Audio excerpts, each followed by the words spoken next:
I'm back, yeah. Love, crazy 8th grade, nerdcore rap guy. Got into a dual fate and I just pulled a trap card. Third-rate rappers with a fourth-rate catalog. Destined for the shadow realm, y'all should never act hard. Flow is so insidious that I need an apprentice type. Master with the force, peep the context of my sentence, right? Phantom like the Sith is, just don't ask me what my pen is like. They know that I'm the menace, who you kidding? Bitch, I'm Dennis Nye. Sweet to drive, hide-headed, rhymes are surely cold. Tested, you can never twist my metal like the jury goes. So I ain't never mad when I push it to the max. I got Chris riding with me, bout to turn this bitch to Fury Road. Since animated, I'm the one the crew congratulated. When this will provide protective cover like it's laminated. Damn, I made this 16 like a guillotine. It's fascinating. If you think that you're ahead, you get decapitated. All that aside, I ain't merely here to rap words. I'm here to tell you who representing for the black nerds. And to remind you, neither one of these are bad words. Biggest living mirrors, they just choose to see it backwards. Who be the leaders of discussion when a topic trends? Dissections got the culture under microscopic lens. Who got the type that you can miss it from the start and make you feel like an expert on the subject by the time it ends? Check the stat, Louis, viewership is mad nice. All these other shows don't seem to cut it, that's a bad slice. Off the books with unscripted jewels you can't write. No vampires, but these interviews don't end right. Yeah, this is the best part. Rhymes on Mandalorian, Independence made a best score. Starting a war with these stars, you won't get far. This is the way you play a game of life or death star. So far removed from the drama, we don't notice harm, but won't hesitate to shed a light like a Patronus charm. With mischief managed, troubles at a disadvantage. Must be something in the water, dip your toe because you know it's warm. Where can you find another show with such a fine cast? And if you try to box them in, they playing Minecraft. And basically to sum it up like you define math, this crew's the best and it figures like a line graph. A merry band like the words I do. Level-headed, you don't have to have absurd IQs. They know you can relate because they're nerds like you. With their help, you'll see the world from a blur's eye view. Yeah. You are now tuned in to Blerd's Eye View. And without further ado, we out. Yeah.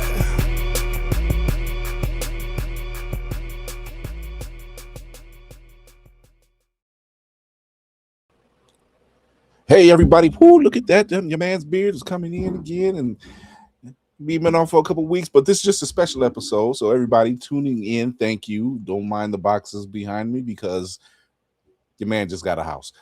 So there's that. But we did promise you we do a little bit of coverage for X-Men '97 season 2, and here we are. So for those who are new here, thank you for tuning in. I am your man, your captain of the ship, man on the wall, Chris Fury. Thank you for tuning in to Blerd's Eye View, and let's keep it all sexy, people.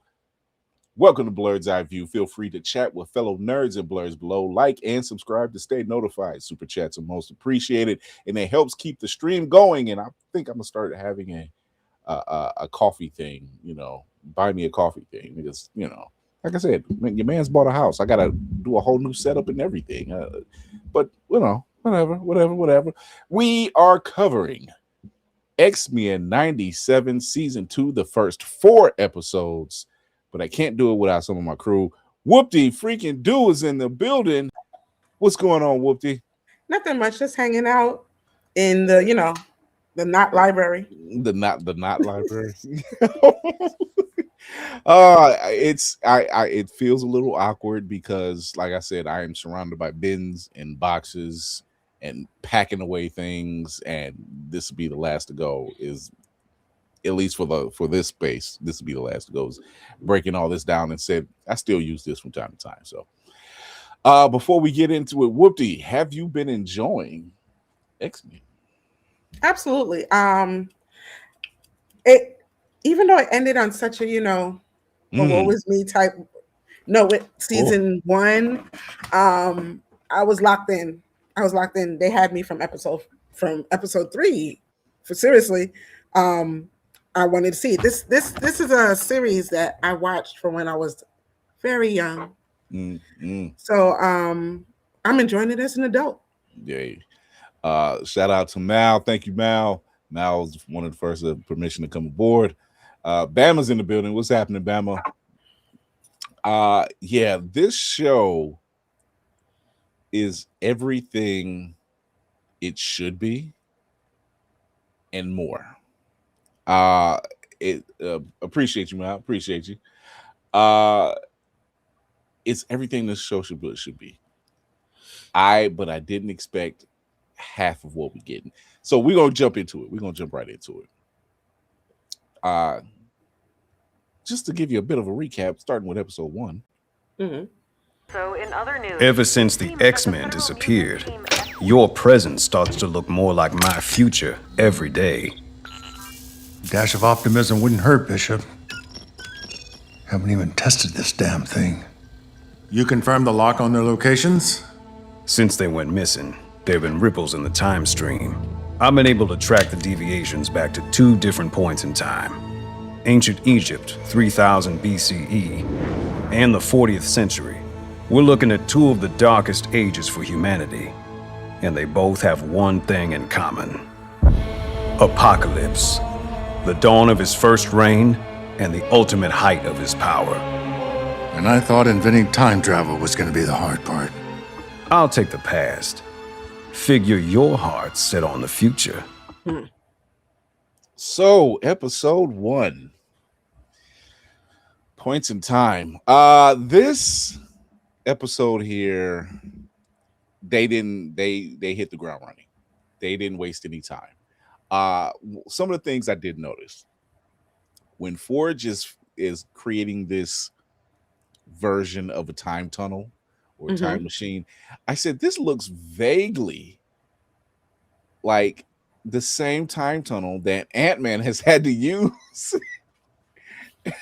for the Avengers Endgame. It looks vaguely like that same time tunnel that they use to go into the subverse, I guess you could say. You know, just looking at the walls of it. But yeah, the animation is clean. Oh yeah, The animation is so clean. Though it's definitely, hey, Mark Cooper's in the building. It is they don't waste any time. They really don't waste any time. And we find ourselves at was it 3960 AD, which is the far future. Where looks coincidentally a lot like the far distant past. yes, it does. Like aesthetically. It's that, yeah. It's a wasteland. There's a bunch of emptiness. It's like the beginning and the end are exactly the same, kind of. You know what I'm saying? Yeah. And this is of course where Scott and Madeline, or Scott and Jean, more on that. We dealt with that already. Where they had to send Cable, young Nathan, where, you know, as an infant of all times, he had to send him. That's where Bishop took him. And we see Nathan. He's about 10-ish, 11-ish, somewhere around there. The virus obviously has taken his left arm, and there's a robot arm in place of it. But we are already hitting the ground running. We are introduced to Mother Ascani. Now, for a lot of you comic book heads, Mother Ascani is actually Rachel Summers, an older Rachel Summers. Who's Rachel Summers? Rachel Summers is the daughter of Scott and Jean from an alternate timeline. Same powers as her mother, has a little more control over she actually has control over the Phoenix Force. And if you pay attention, the markings on Mother Ascani is the same as the markings that Nathan has. So it really, if you're really into the comics, which is was 94 was when Cyclops and the Adventures of Cyclops and Jean Grey came out, and they were known in the books as Slim and Red. They never went by their code names or their actual names, and it dealt with a lot of them. Those adventures, you know, having Nathan in their lives for that short time, not being able to say anything, and then eventually saying something. And who would have thought that this whole thing was a family affair? Listen, one thing for sure, two things for certain. X-Men is 90% Magneto and is about 50% Magneto and Charles, trying to act like they don't like each other. And then the other 50% is how are we going to ruin the Summer's Day? Whether it's Jean or Cyclops or Cable or any of their kids. There's here's something that I've often said about X-Men and specifically the Summers bloodline or family tree. I told my mother years ago, I said, it's a shame. I can break down the Summers family bloodline, but if you put trigonometry in front of my face, I wouldn't stand a chance. I'd rather do math. Far TV, what's going on? What up, y'all? Yeah, I often said that. I said if I had to figure out trigonometry, I would fail. But if you said what's the Summers bloodline, I'm like, well, we'll start over here. Here, and it'll be a whole chalkboard. Look, I cheated my way through algebra too. So technically, the teacher helped, but that's a different story for another day. So, but yeah, we're dealing with Scott and Jean in the future, and they're out of their time. It's Scott, Jean, Storm, Beast, and not Beast. Scott, Jean, Storm, Forge, yes, and Morph, and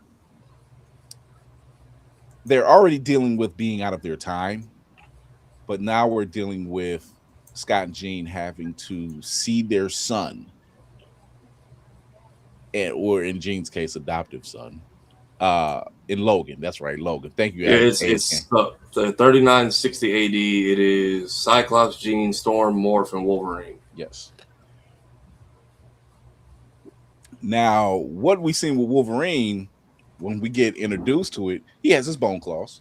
Mm-hmm. He has his do-rag pulled over his eyes. He has the whole nine, but he's not the feral Wolverine, even though that design is there. Mm-hmm. That's not the feral Wolverine we got in the comics when Magneto pulled the adamantium out. He's not feral. Because it's been a few months, I'm so curious if they had a phase where he was and they found him and had already brought him back to normal. Because I fully thought he was just off the clips we saw. I thought he was just their pet dog until he got his mind back. You would have thought, especially for someone from a comic book standpoint, you would have thought that that's what it looked like. Because when they said, "Here's the character sheet," and they showed him, and I'm like, "That's feral Wolverine," which would fall in line with losing the adamantium, and then him kind of going full on berserker rage all the time. And I think to your point, Tafari, I don't know if it's so much found, but I think it's when they arrived, it is him still dealing with that and still dealing with that pain and that rage, because lo and behold, that adamantium keeps a lot of stuff in check. It helps. Okay. It kind of keeps a couple things in check. Also, in comic book standpoint, that's when you find out Wolverine has always had claws. Mm-hmm. But because at that set time, his mind was so fractured that he didn't even remember if he had claws before the adamantium. This man's over 200 years old.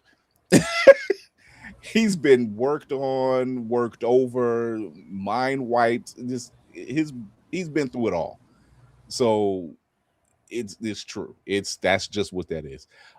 Nix, my man, he says no one has a more effed up life than Nathan Summers. Mommy daddy issues, alternate timeline, siblings, clone of himself trying to kill him, adopted kid looking like his mama. Yeah. Nathan, aka Cable. Like I said, that bloodline, that's a deep bloodline.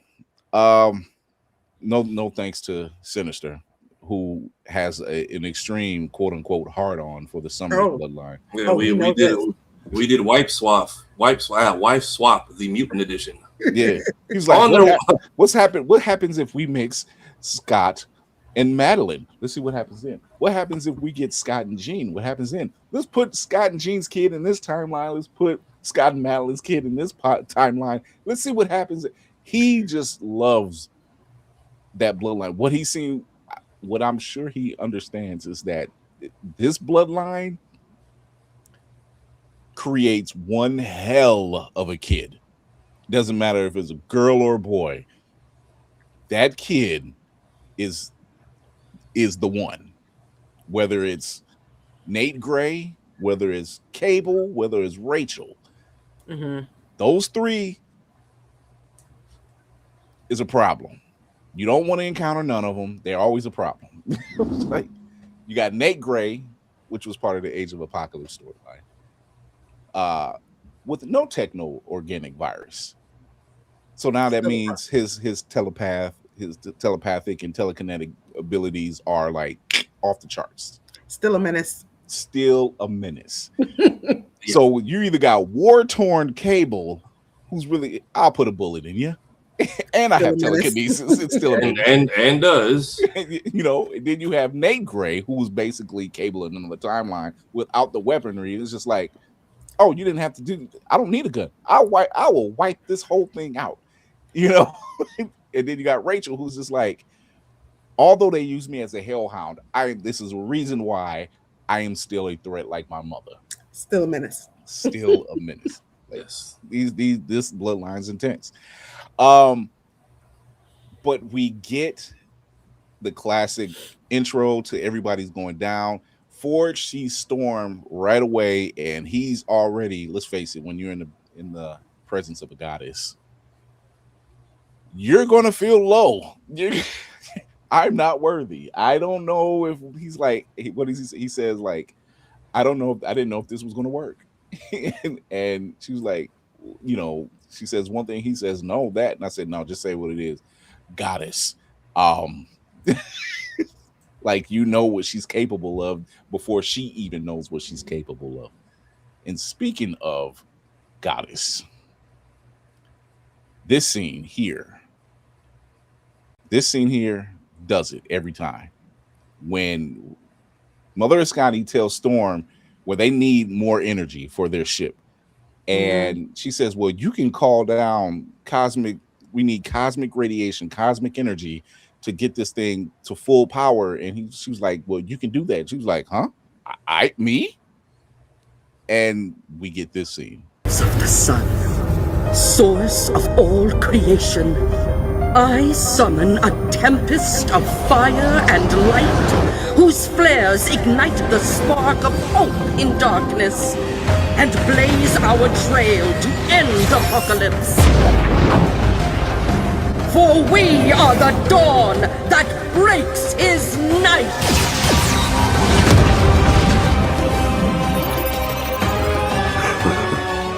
By the goddess.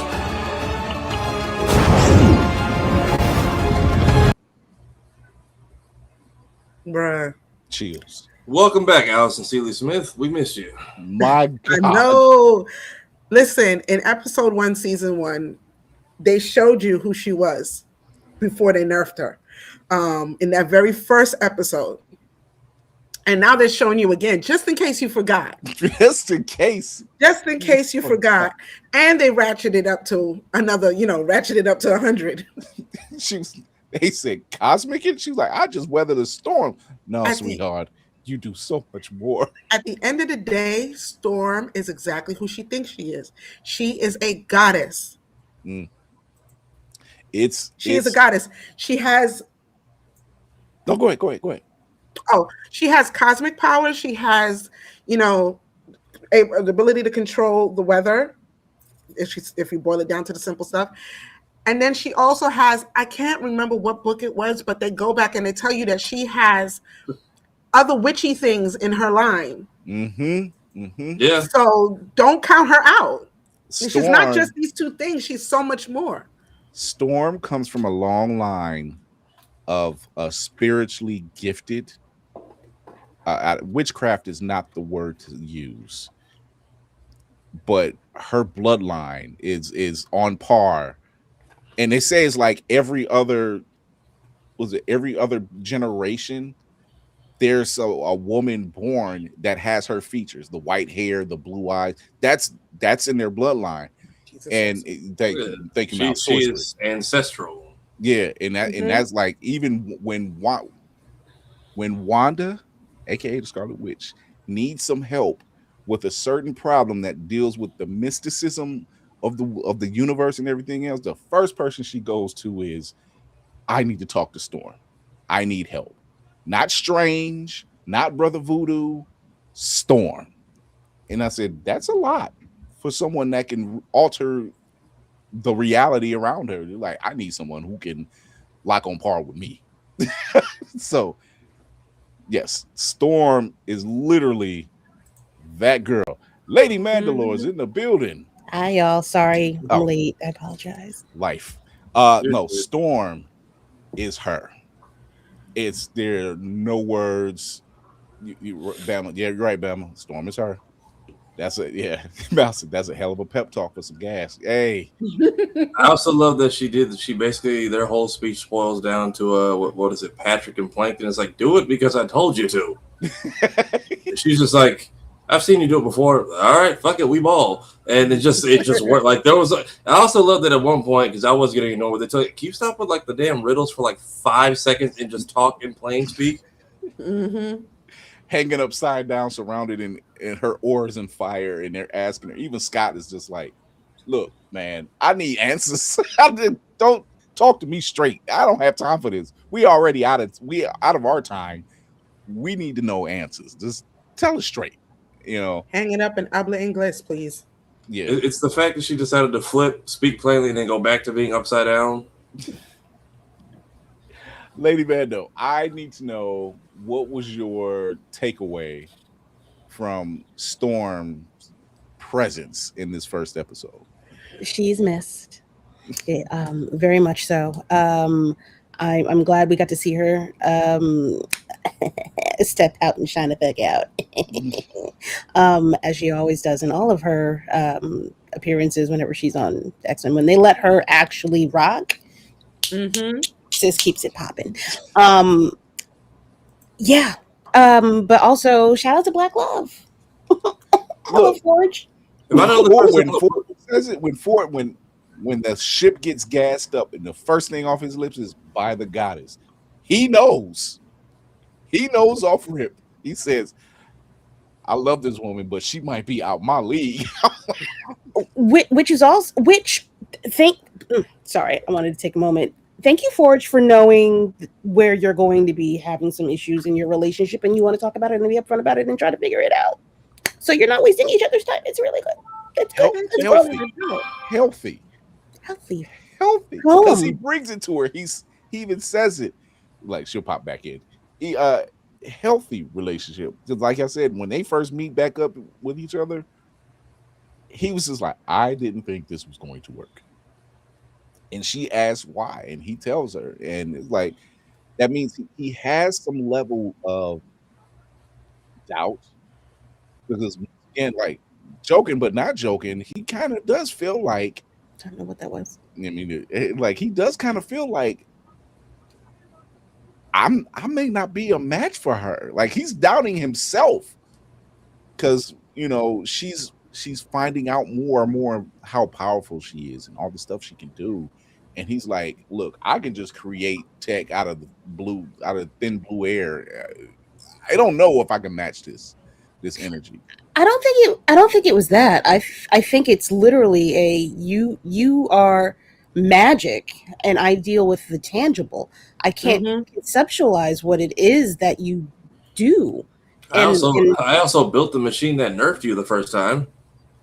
That too. my bad, baby. I didn't mean for you to get shot in the back like that in episode 1. It was that was not meant to happen. Yeah, but thank you for saying sorry and not quite fixing it. Also, we still need to talk about that. Actually, wait a minute. No, she got her powers back and let him bleed out on that piece of cardboard while she flew through with the 90-inch bust down. Like, Forge is back here. The Forge is down. She was flying. she was flying through the desert with the animal. It's like, hey, Forge is dying. It's like, we'll get to him in a minute, but first, she's like, can't breathe, but she looks amazing. Like he is down here in the crevice with that voodoo bird demon person, and it's like, look, is he dead yet? No, he'll be fine. Let me go like next to these gazelles and these zebras and just enjoy this new outfit I got. I really don't remember that, but I feel like I'm remembering that differently. She pulled a whole cellar. We made jokes. Moon. We had a week's worth of jokes off of that one scene. She literally had a Sailor Moon moment. She was like, magical girl, headdress, boom, cape, wow. You know, it was just new boots, new boot goofing. It was just the whole thing. And she was kind of dripped out in the future, too. She had the scarf and everything. I think her and Mother Ascani got the same braider. They're all fucking gypsies. Well, I think gypsies is a slur, so I'm sorry. I don't know what the other word is. But they all fucking gypsies out there. You better be damn right. She got a head start. All the Afghans she could live with. I mean, her and Storm got the same braider, but clearly her and Cable got the same barber. I was not prepared for the Sarah Connor cut when she took the hood off. Like I heard the Terminator thing. Like when it came over. Also, I hope we get to come back to see Mother Ascani, because like she just kind of hit us with a lot of lore, and then we just kind of dipped. Like, hey, I pulled y'all through to the future. I'm like, but why did you send some of them to the past, lady? Like, we kind of Futurama this thing. We are Fry is our own grandfather. We kind of created our own paradox. And it does a lot. It does a lot. And also that she came from a worse hellscape than where they were. Did she jump sideways? Like, what happened? Miguel O'Hara, where you at? You been doing a whole lot of bitching. But also shout out to Dr. Beverly Crusher for fucking up the timeline in our X-Men 97 universe. Man, look. She's the voice actor, Yes. From Mother Ascani? Yeah. Oh, yeah, okay. I gotta look up what a lot of the new talent is, but also shout out to the friend of the show, Chase Conley. Emmy. Yeah, they win? Were they nominated? Were they nominated, or did they win any Emmys last year? No, they were nominated. They were nominated. Either way, friend of the show, Emmy nominated storyboard artist Chase Conley, interviewed 2 years ago, DreamCon. Directed a lot. I think all 4 of these episodes.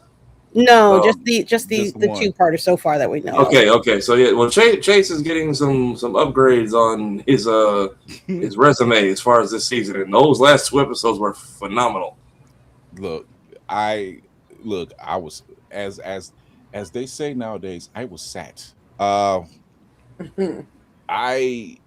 was clearly on par with everything that they were doing, and this so far.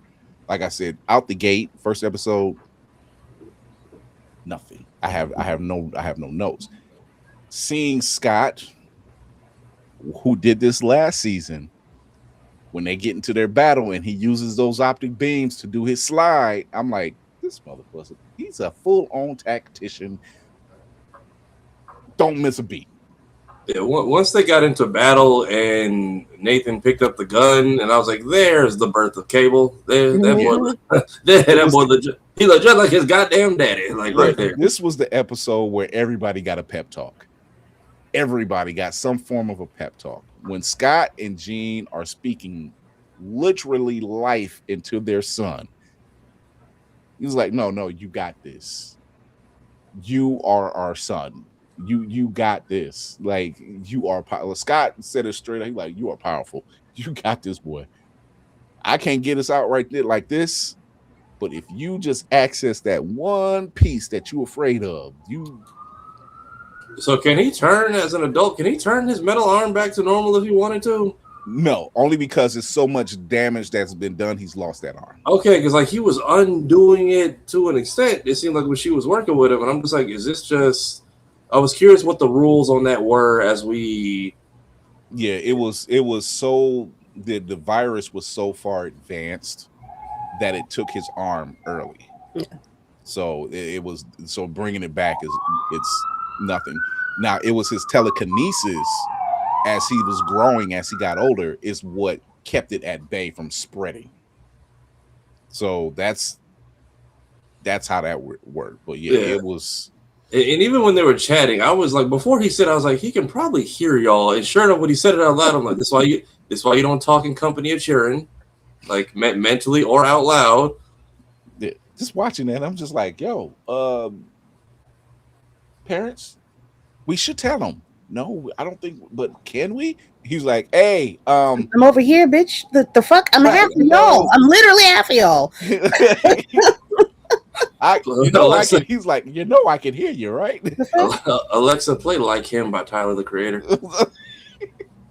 He's literally like, and I'm just as I was thinking it, he said it. He's like, I can hear you guys, right? He was like, I heard y'all hunching in the other room, right? They were like, y'all be having it.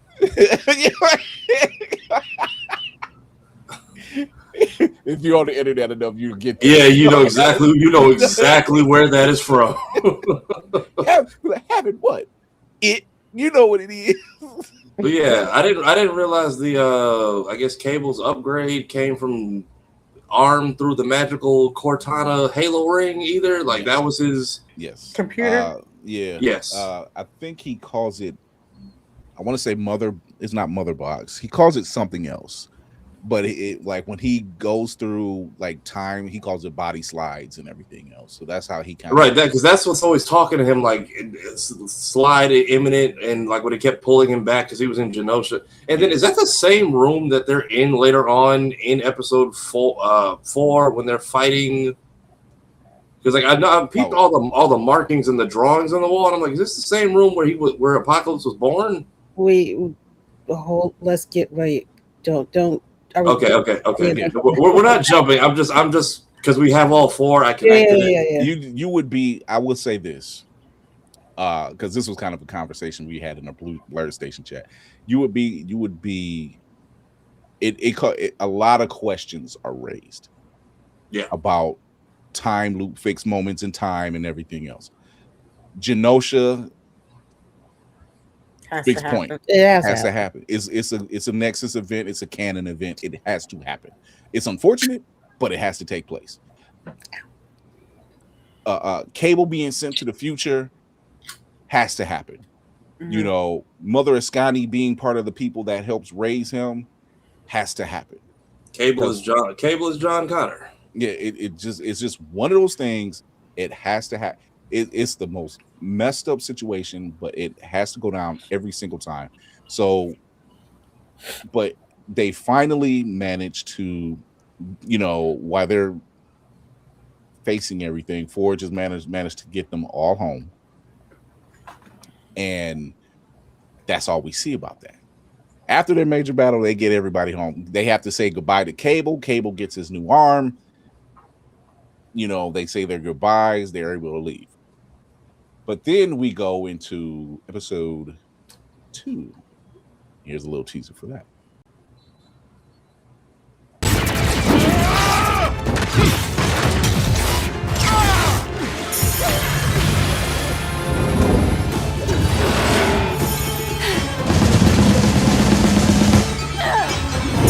Fools! Who are you to stand against that which is eternal?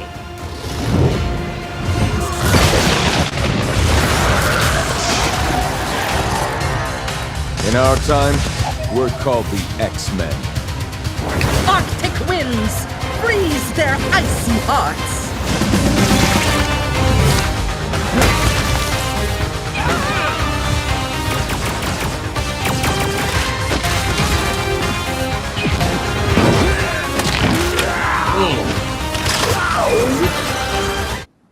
Shout out to Chase Conley's art style, because that was 1,000% his art style with the Wolverine eyeball bulge. It was I was like, oh, you got a little bit. If y'all look up Chase's name on this internet, he has a project called Die Laughing. I don't know where he's at with it, but he drops like little animatics of it. It's actually really good. You could see his style in it. Mm-hmm. But yeah, I think that's that's the ending of episode 1. The 4 Horsemen kind of getting a little low budget with the Horsemen. They kind of got so like the little drummer boy. Like these are actual characters. These are actual Horsemen that Apocalypse has had. throughout the years. This is just one iteration. He's always had a different set of horsemen, and each, just every time he shows up, it's a different set. He has a different set. And that scene alone, once again, our girl shows up on cue, boom, with the 30-inch Jackie bust down. Notice she froze the Confederate man first. On beat. Oh yeah, she's like literally. Those are the little things we look for within this show. Those, and whoever stopped the Tuesday night teasers, we will not. Appreciate you. So whoever stopped the Tuesday night teasers, why are we scoffing at tradition? We had a good thing going. Yes. They don't want y'all. Some people preloading with the hate ratings.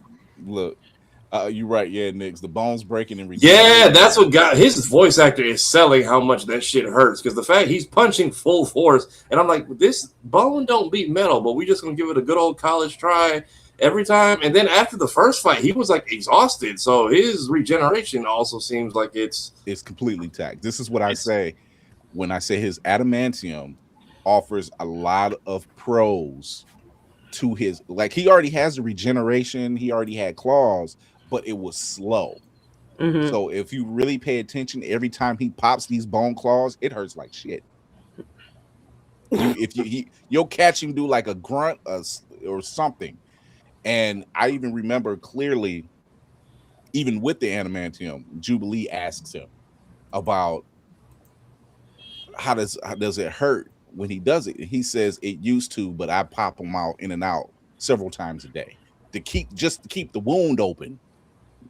Like, so it's not even easy. He's just like, I'm putting myself through constant agony just to use these things, you know, and they're still a part of me, whether it was bone or metal laced, it doesn't matter. So that shows, like, even in that scene, that shows him fighting himself and still getting used to the fact that these are bone claws. He's operating off of sheer automation of like, this is metal, I'm cutting into metal. Oops, no, I'm not. So the bone snapping and him screaming in agony. Now I'm pissed. I am pissed. It was like, it's like, so now I'm going to use what super strength I have access to rip the head off this thing. So it's like, but you seen the slide that Scott does. He was like, yeah, we're going to take care of this. And like I said, without a beat, the rest of the team shows up. He doesn't look behind him and anything else. It's just like, has no way of communication in this timeline, but he shows up. He shows up. So we go into episode 2. X-Force. X-Force. Yes. That damn intro, boy, oh boy. Cable said, this is my shit. No, this is my show. My dad's gone and left his toys open. He left his man cave. I'm in here.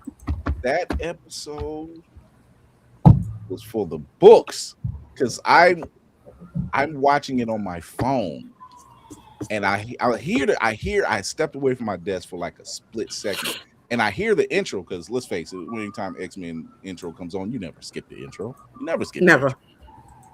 And this is one of the times I'm glad I didn't skip it, because I'm like, wait, there's a couple beats that sound different. And so I go back, take it back, and I'm like, oh shit, it's X-Force.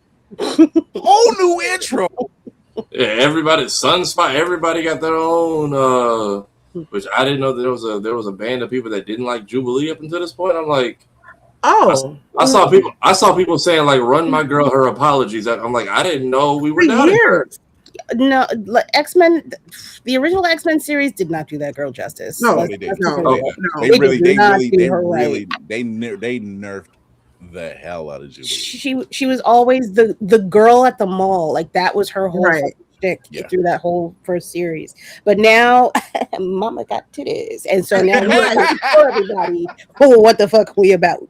It's like back in the day, it just was like, you know, she was a quintessential 80s girl. She was throwing flashbangs in your face, literally. And then it wasn't until one of the books where she literally nuked something that people were like, oh, okay. I forgot who she did it to too. I forgot who she did it to also, but she knew. It wasn't. No, it wasn't even. It was. Is that Atom Bomb? Atom Bomb. It was an Atom Bomb. Yeah, Right? yeah. She literally nuked the place. It's so this episode, let's face it, and I'm glad you mentioned it. They always made her the mall girl, going to the arcade and everything else. And her and Sunspot, who are clearly dating, are at the mall, at the arcade. He's still in this whole mode of playing video games. I'm playing games to make some cash so we can eat, blah, blah, blah. And she's just like, shouldn't we be looking for the rest of the team? I want to fight. Right. I'm not here for fashion. My family is gone. You're hearing the TMNT arcade theme. I'm hearing what is that one song by Lil Jon? Not Nuck If You Buck. That's the other fight anthem. But Is You Scared? Not Is You Scared. I think it's Don't Start. Don't start no shit. Won't be no shit. Oh, that.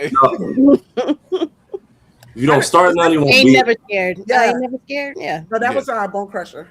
Yeah. Oh, well. Was that Bone Crusher? It was Yeah. Bone Crusher. It was Bone Never Crusher. Scared was Bone Crusher. But she was ready to throw hands. And so we get this episode, I and don't they're blame talking it out. her. And all of a sudden, Cable shows up in disguise, and he says, "I am looking for some people max on this team." And she's like, "Wait, you looking for us?" And she's like, "What are you calling this team?" Boom, cue intro. What You Gonna Do by Lil Jon and the East Side Boys. That's Okay, yeah. What you gonna do? Shit. Like, that's all she's hearing. Like, my friends is gone. My future mother-in-law sold me out to literal demons that are now walking around just waiting to reactivate. Everyone is a walking sleeper agent. Like, my whole thing is Y'all like, put a collar on me. I'm not feeling y'all right now. even Beast's girlfriend. I'm just like, so like, y'all just walk around like this. Y'all ain't gonna put makeup on her or nothing. Everybody just got the fucking Dr. Stone cracks in their face now. Like, which That's I was called just like, that's called milk, aging like milk. that too, but like everybody who was a human sentinel now just looks like this. So now, in a well how the turntables, all the people who are like, oh, these damn mutants, is like, yeah, but we can clearly see what side you're on. And then some white girl with a blue bracelet was like, I'm sure it's not me though. Like, I'm one of the good ones. It's like, ma'am, we know for a fact you went and attack people. Like, you wear the marks that say you signed up for that other team. Yeah, and even if you tattoos, baby, we know what side you rep. Even if you claim you didn't, you're pro mutant. Them sleeping bastions, bastard cells in your face that can activate any moment. Bastions bastards. That's the winning name, by the way. Apparently, I say Bastions bastards. Also, the comic y'all were thinking of was apparently Exterminators 5 detonated a subatomic bomb, burned everything, including I think her clothes and hair, but she survived. That's right. The price of their decision: wear the marks, no hiding. Which I'm just like, well, I can't wait till Magneto come back and see this shit. He's played this game already. If for them, it was just sewed into their clothes and on their uniforms. Now, like, you want him just on the loose, no asteroid M, homeless, broke, angry, and mad, and y'all got the SWAT stuff's got a DLC upgrade. And y'all still mad at mutants. Yeah, and y'all still mad at us. We didn't even do this. And like, I was shocked more people didn't clock that, because like the first time, like I saw like the second she came up on the first episode, I'm like, oh, everyone still got like the scars of the finale, and I'm guessing this is so normal. We don't even put makeup on our news lady anymore. Like, ain't y'all supposed to have like a face for television? I guess nobody gives a shit. Or that she's out and proud. One or the other. Which is more of what I think they're actually leaning towards. I mean, their station is called FC News, so it doesn't shock me. But this particular episode, this was Jubilee's episode. Oh, yeah. Very much so. This was Jubilee's episode. To getting arrested and seeing other mutants being held. Now you already know how she feels about this. And who is she arrested by or detained? X Factor, which comprised of Wolfsbane, Strong Guy, Lorna, which is Polaris, Magneto's daughter. Stupid. Right. I mean, stupid. Yeah. and Havoc, which is Scott's brother. So, Right. and they came in with the full on, you'll have to come with us. I'm sorry. What are you doing there? And what are you doing? But here we are. Wolfsbane actually had nothing to do in this episode. Nor did Guido, which is Strong Guy. Neither one of them had anything to do with this episode. This was all Lorna, because even then, while she's locked up, she says to Jubilee, I can turn my back for like 5 minutes.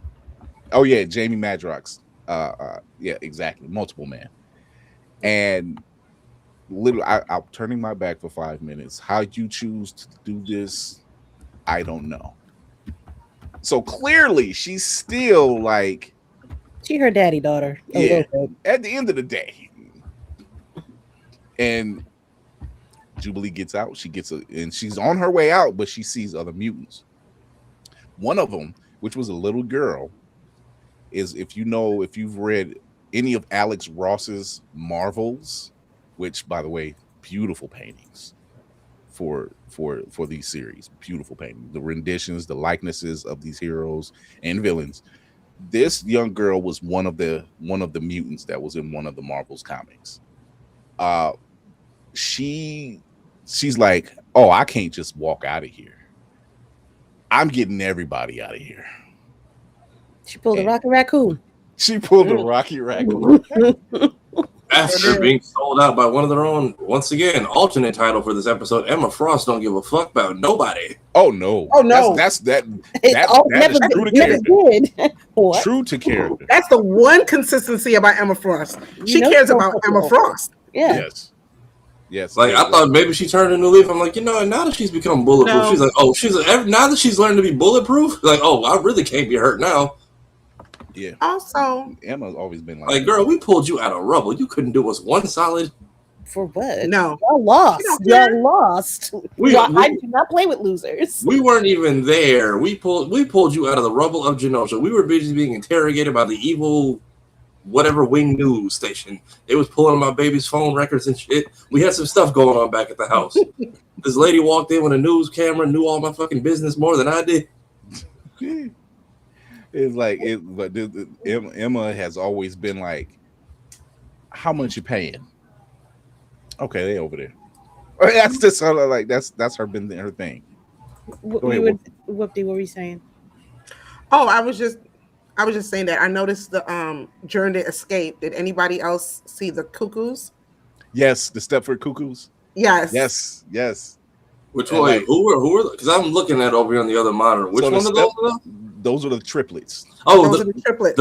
In my mind, I was like the blonde duplicates over here. Yeah, they're the actually the clones of Emma Frost, and there's more than the three of them. Right.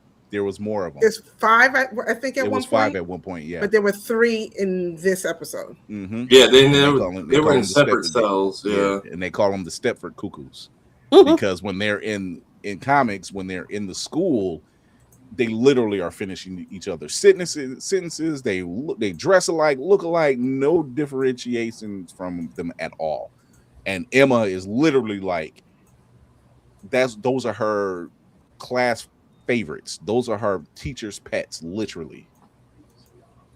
So she's like, those are my favorites. They do everything I say. They do everything I do. Because yes, Emma at some point was a teacher at the school.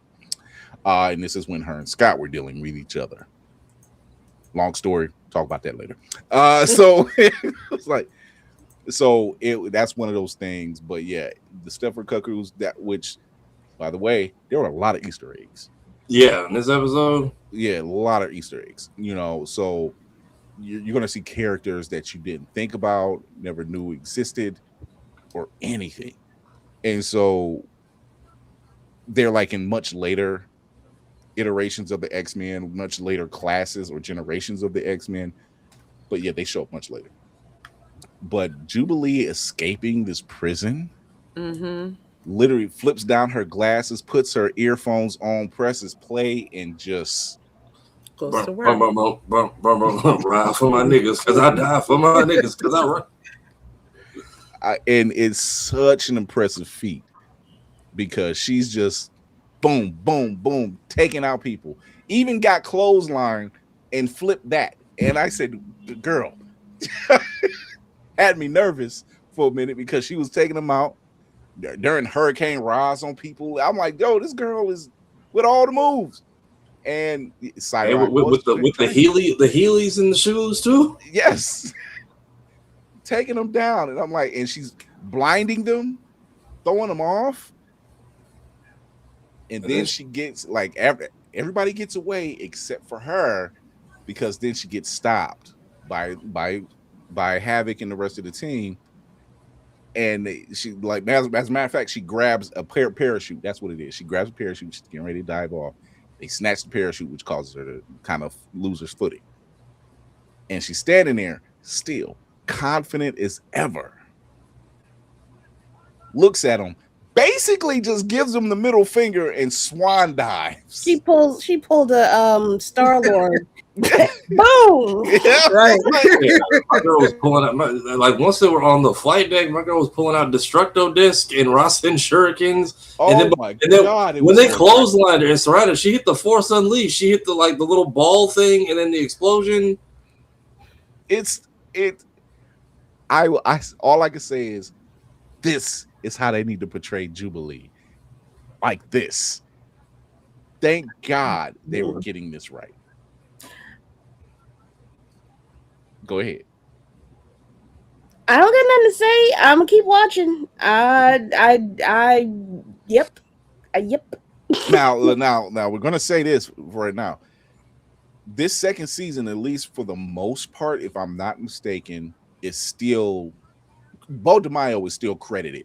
Yeah, his name is still on all the. His name is on all the homework still. Yeah, so he's still credited. So my thought process is this: he more than likely wrote the whole season, but the people that have taken over had to put in some kind of inflections, of course, so they can kind of move on to the third and fourth season. I believe they greenlit for.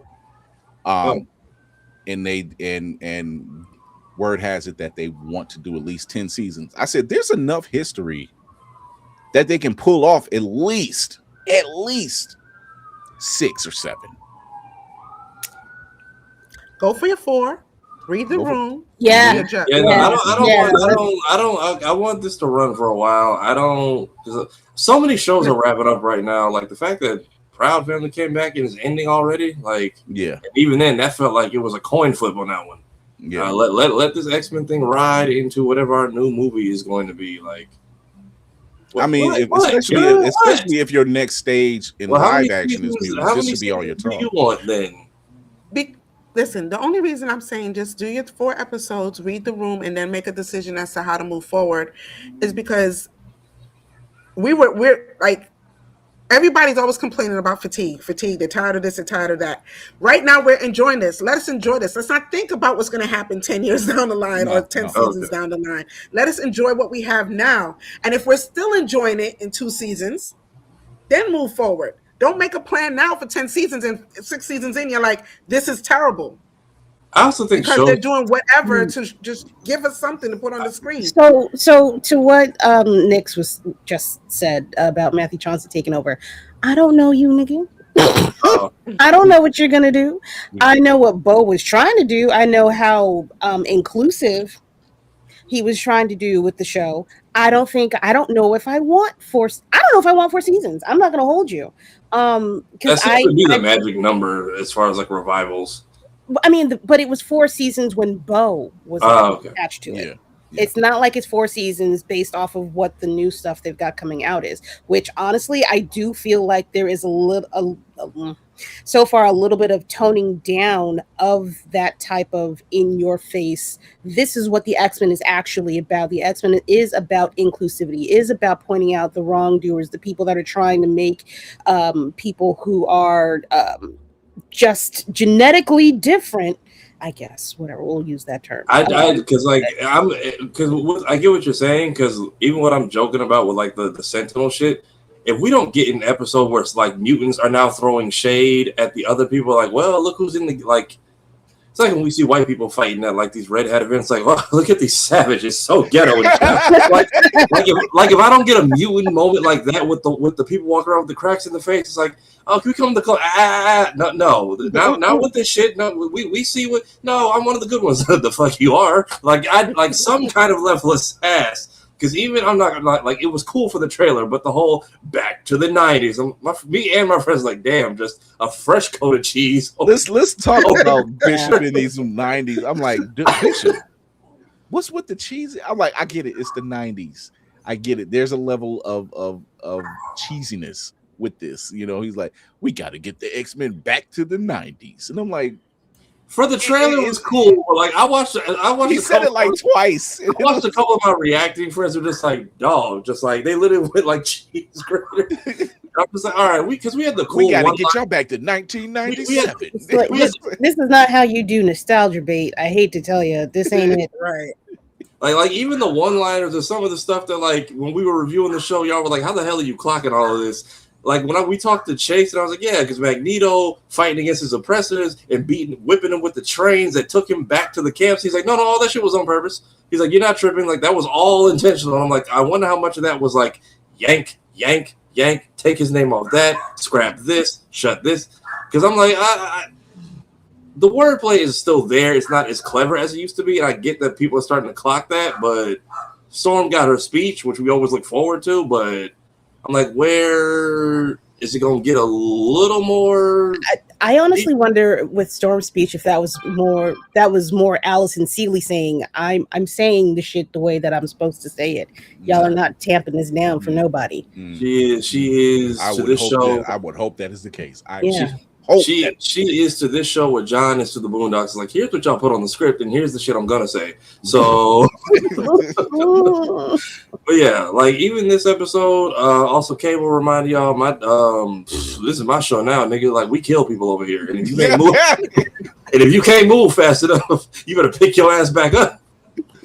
Look, Jubilee, as great as Jubilee did, she still got left behind. She still was left for dead. And then it's like, well, we and Scott don't kill the team. Scott's dad's not here. Bang. Like, but also, what? It's a horseman. What you gonna do? Throw him in jail? Like, this is not. No. Like, we don't have time. And in Cable's defense, he right. Like, we ain't got time for the soft shit. We got stuff to do. Like, you don't understand what's at stake. Like, to prevent the future that I'm living in, we got to fix this right now. Like he's like, nah, we ain't got time for games. We ain't got time to be baby soft stepping nothing around anybody. So you know he's acting as a actual man of war. He's just like, except this is how a man of war actually acts. He makes the right decisions, but he also trusts his soldiers. And now they're technically terrorists. And also, how does this white woman still peak America? How does this white woman have a job after selling out the planet to Magneto? Like the entire planet was without power and a what is the word I'm looking for?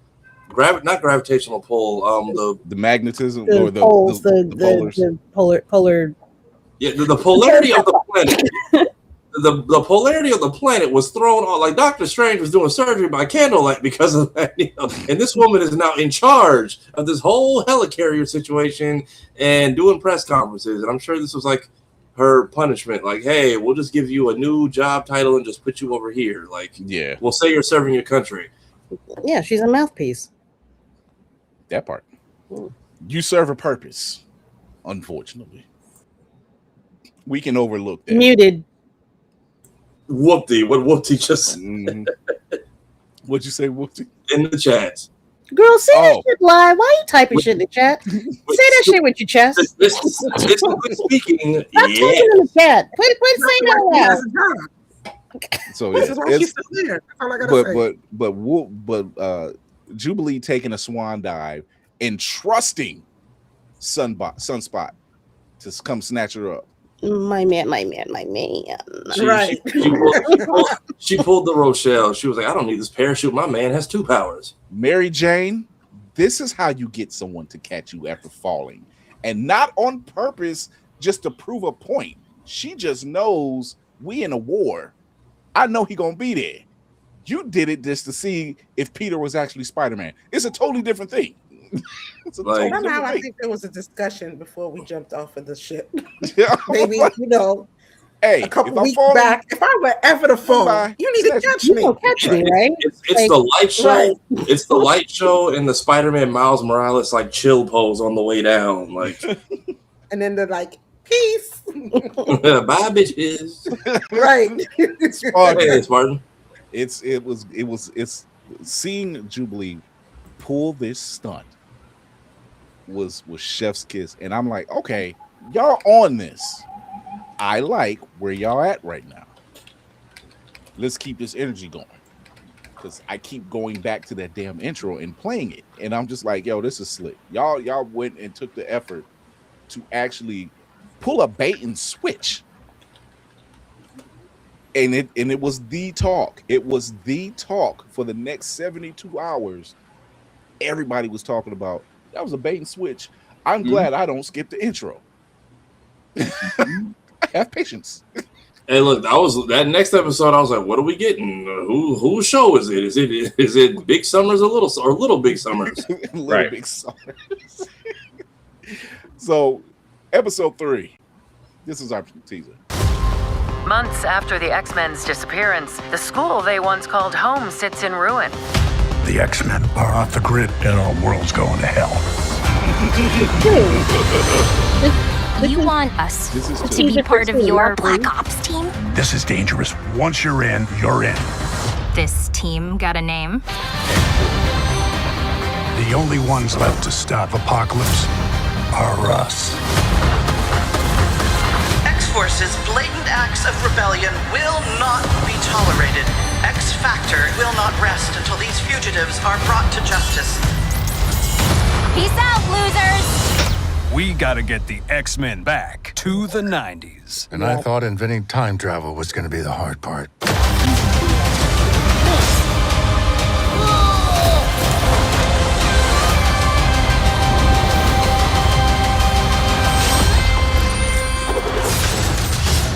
Nice try, lady, but these brains have already been scrambled. Getting slapped with the hilt of your own sword is just disrespectful as shit. Also, okay, so I think some of those are mashups. So yeah, if you're watching this in post, the clips are now how we're ending the episodes and then transitioning to the next one. So yes, that was 3. We're moving on to that was 2 going into 3. Going into 3 now. So 3, The Rise of Apocalypse Part 1. Mm-hmm. I've often said that Apocalypse, before he became Apocalypse, is a brother who was in slavery in medieval Egypt.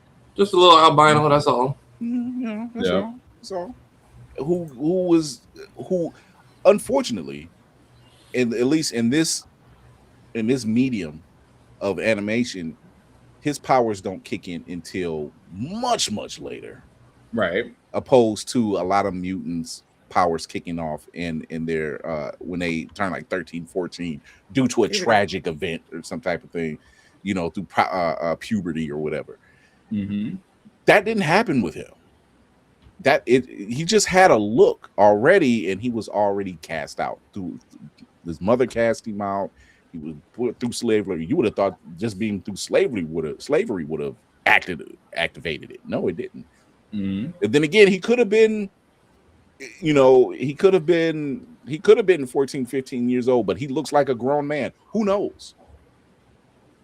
He was exhibiting certain traits of strength. Yeah. So, who knows? He probably was somewhat of a teenager, yet just built like a grown ass man. I feel like he was a teenager when they were solo making him pull up statues of what was that Moon Knight's was that Khonshu? Khonshu, yeah, it was Khonshu. Yeah, it was Khonshu. Yeah, because I was like, oh, cool, he's fine. Like, I thought he had maybe broke out as a teenager and escaped to become En Sabah. And then I saw the damn statue. I was like, damn, I thought he was like doing a public execution. No. Not getting his licks back just yet. But also Techno Egypt. Techno Egypt. Let's talk about it. So the Pharaoh. This was also topic of discussion with the Blerd Station president. Techno Egypt, and for those who've read the comics and know about the birth and the origin of Apocalypse itself, it's no surprise. But the pharaoh is Ramatut. Mm-hmm. Who is Ramatut? He is, at least in this animation version, another version of Kang, another name for Kang, the Conqueror. Mm-hmm. In comics, it's literally another iteration. The Council of Kangs is a thing in comics, much like the Council of Reeds, much like the Council of Kangs you've seen in Ant-Man. It's the same thing. It's not of a mind state or anything. And as Ramatut states, he's like, I've gone, and this is in episode 4 when he says it, but he says, I've gone by many names. You know, he says Victor, he said Victor, Ramatut, Nathaniel, because he's Nathaniel Richards is another version of him. For those who don't know, Nathaniel Richards. Yep. Yes, that Nathaniel Richards. He even says Kang. He even says Kang. Yeah. So he goes by many names. I feel like you should break out the poster board from Charlie Day from It's Always Sunny, just like, just start off the beginning. Listen, there is no Carol in HR. That's all I'm saying. Pepe Silva. Pepe Silva.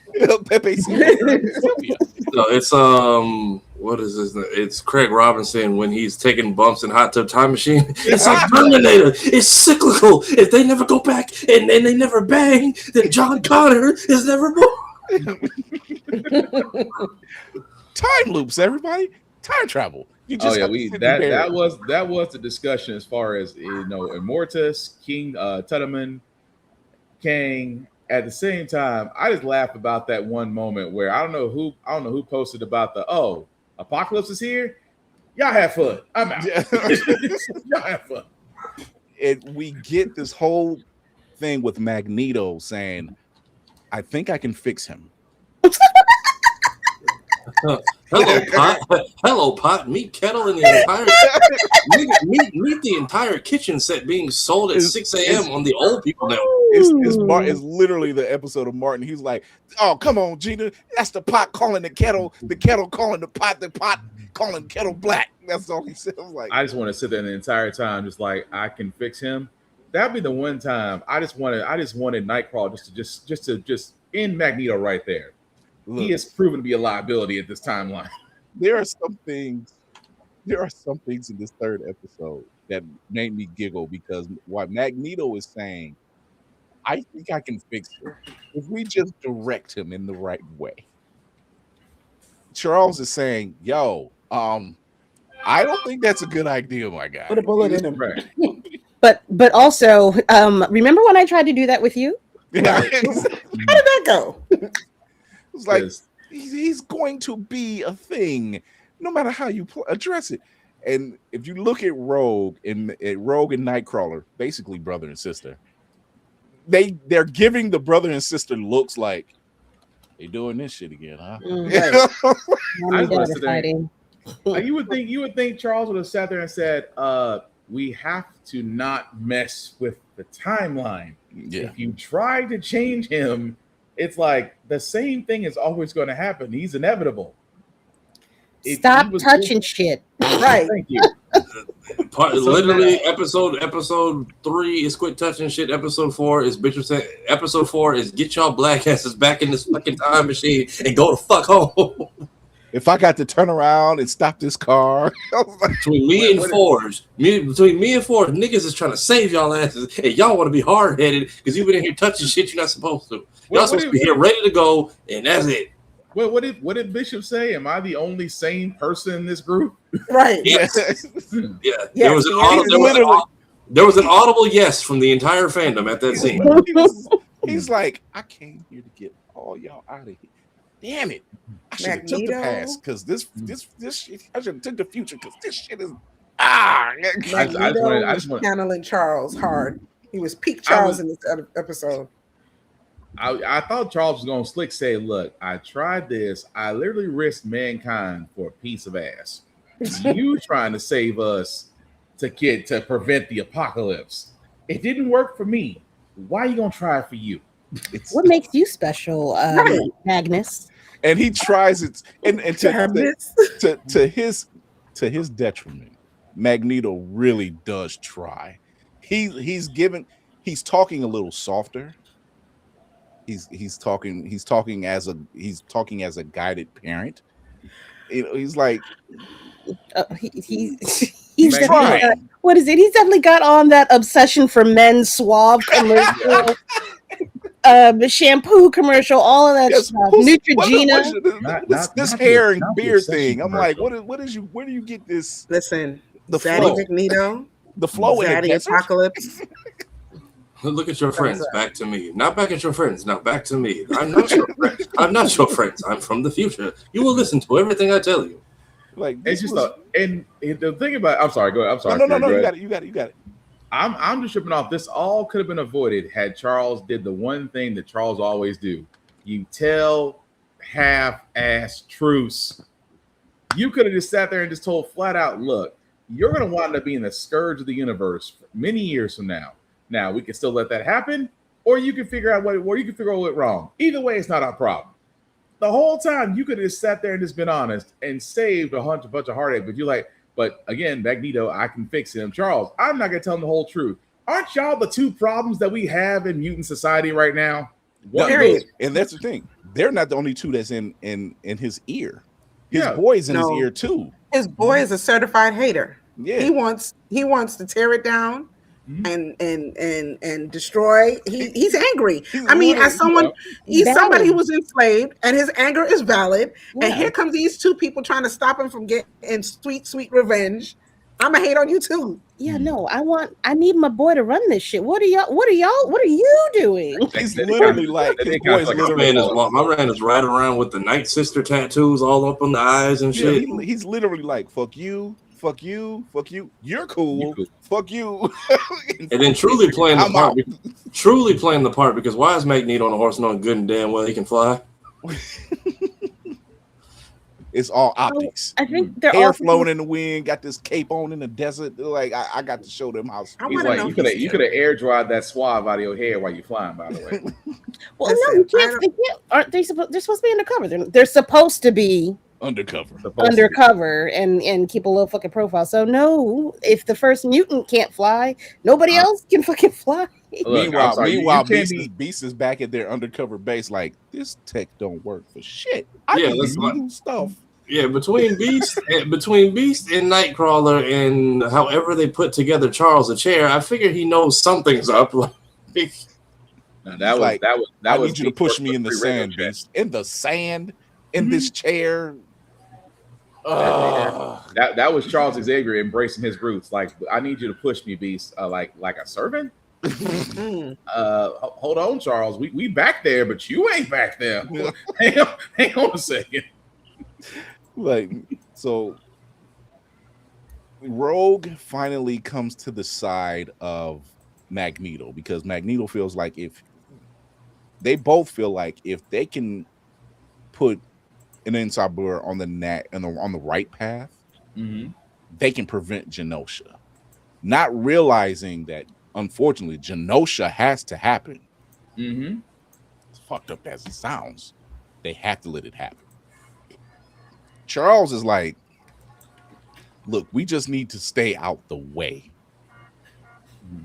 and prevent as much as we possibly can, because if we do too much, something's going to happen. And you see, and like I said, Apocalypse Boy's in his ear. Fuck all this. Man, go away.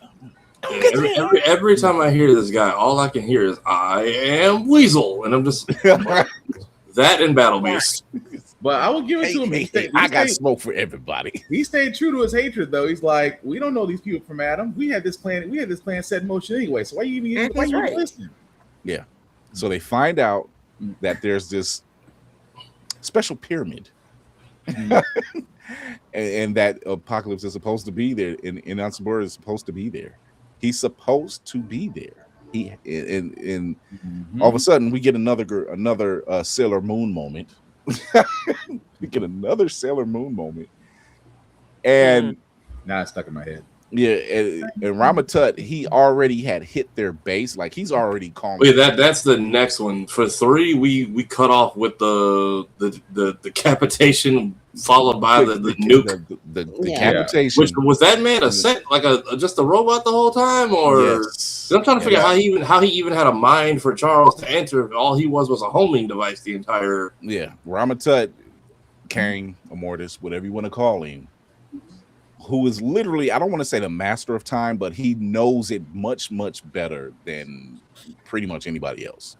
He's just like, okay, I'm going to follow suit here, here, and here because I know these things are going to happen. I just have to make sure I push the first domino and that ball gets rolling, because if it doesn't, then none of this happens. And he's not doing it just to watch that timeline. He's doing it so he can conquer a timeline. Yeah. So, and then this all happens because of what, season 4 or 5, when Bishop was stuck between times and was helping the crazy dude who ended up being Rama. And Rama from that episode ended up here, right? Right. Okay.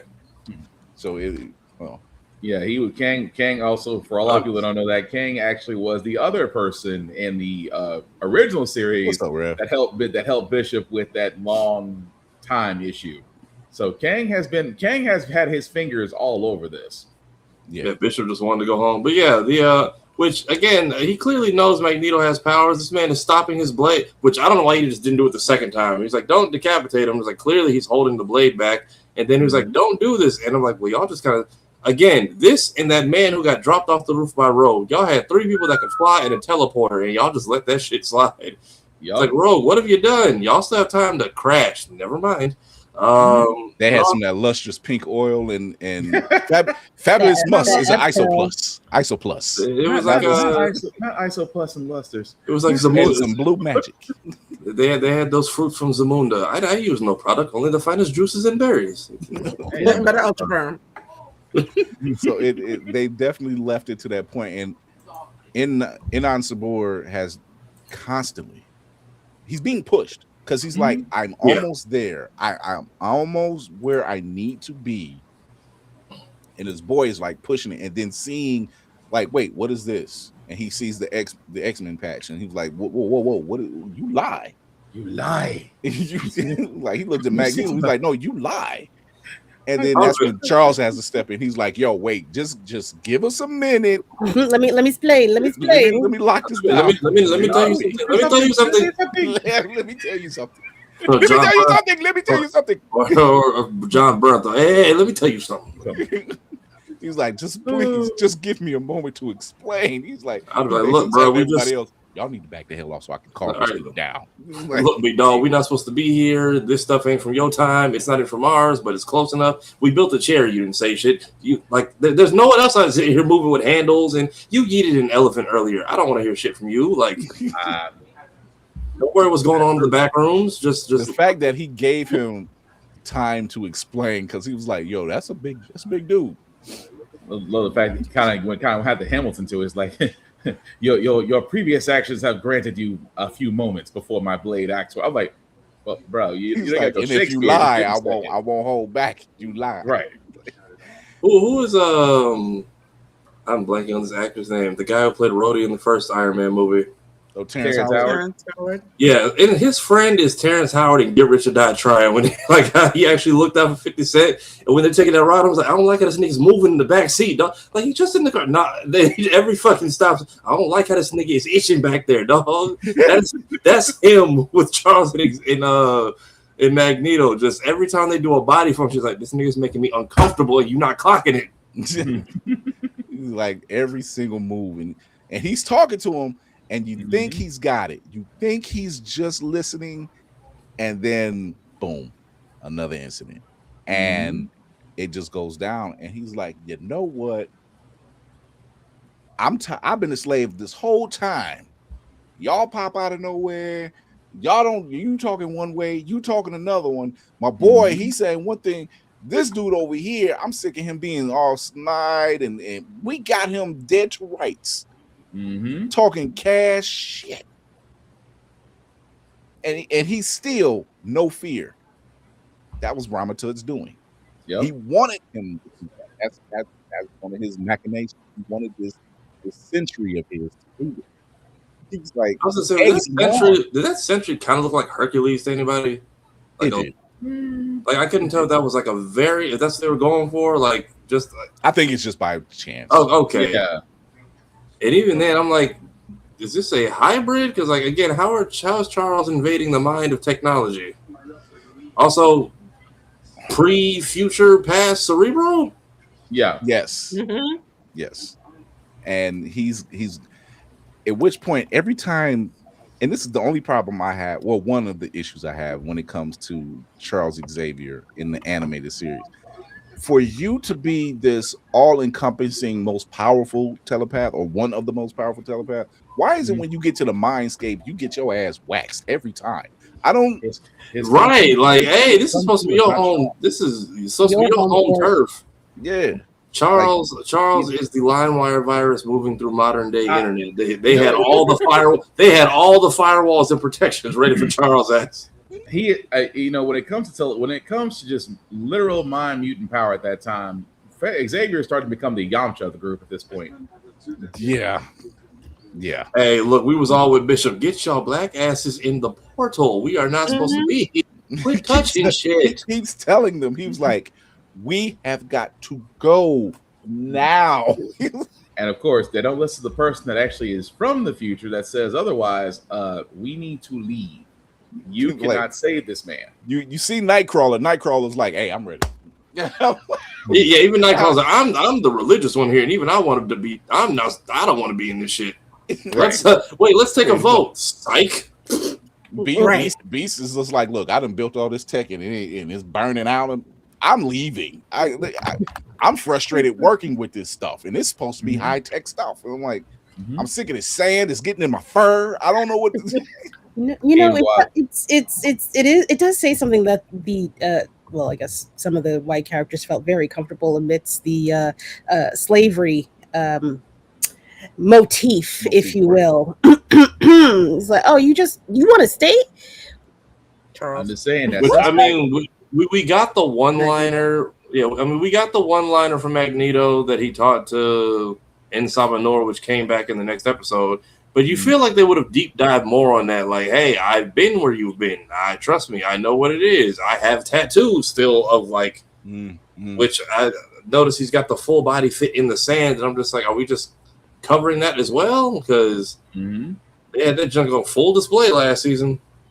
It was like, how you gonna have the luxurious hair and then the typical redneck suntan? I'm just trying to figure that out, So right, they burn outside that, so they keep them covered.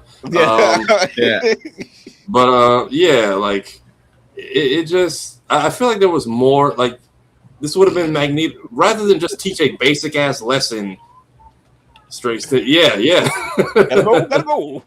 I've been praying to God to go home, and you show up. Thank you, brother. You are the angel sent to the past. He is the devil keeping us here.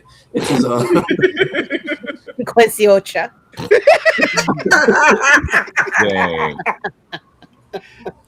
It's like, and Rogue was quick to leave too. She was like, you know what? I'm with my brother. I gotta go. I'm looking for my man. Right. I'm grieving, and I'm like, here. y'all trying to fix that? Like, he gone. I can't do nothing else. Rogue can keep her white woman tears. We saw what you did with Gambit. I gotta go. I'm just gonna go with my brother. We can go home and cry about it into beer that's not hoarded in some sultan's castle. Right. So I miss plumbing. We miss plumbing. That would have been reason enough for me to go home. Like, I haven't used a real toilet in 3 months, 90 days. Stay out there glamping. He stinks, man. It's in the tired of living in this goddamn bio cat litter box. I want to go home. Right.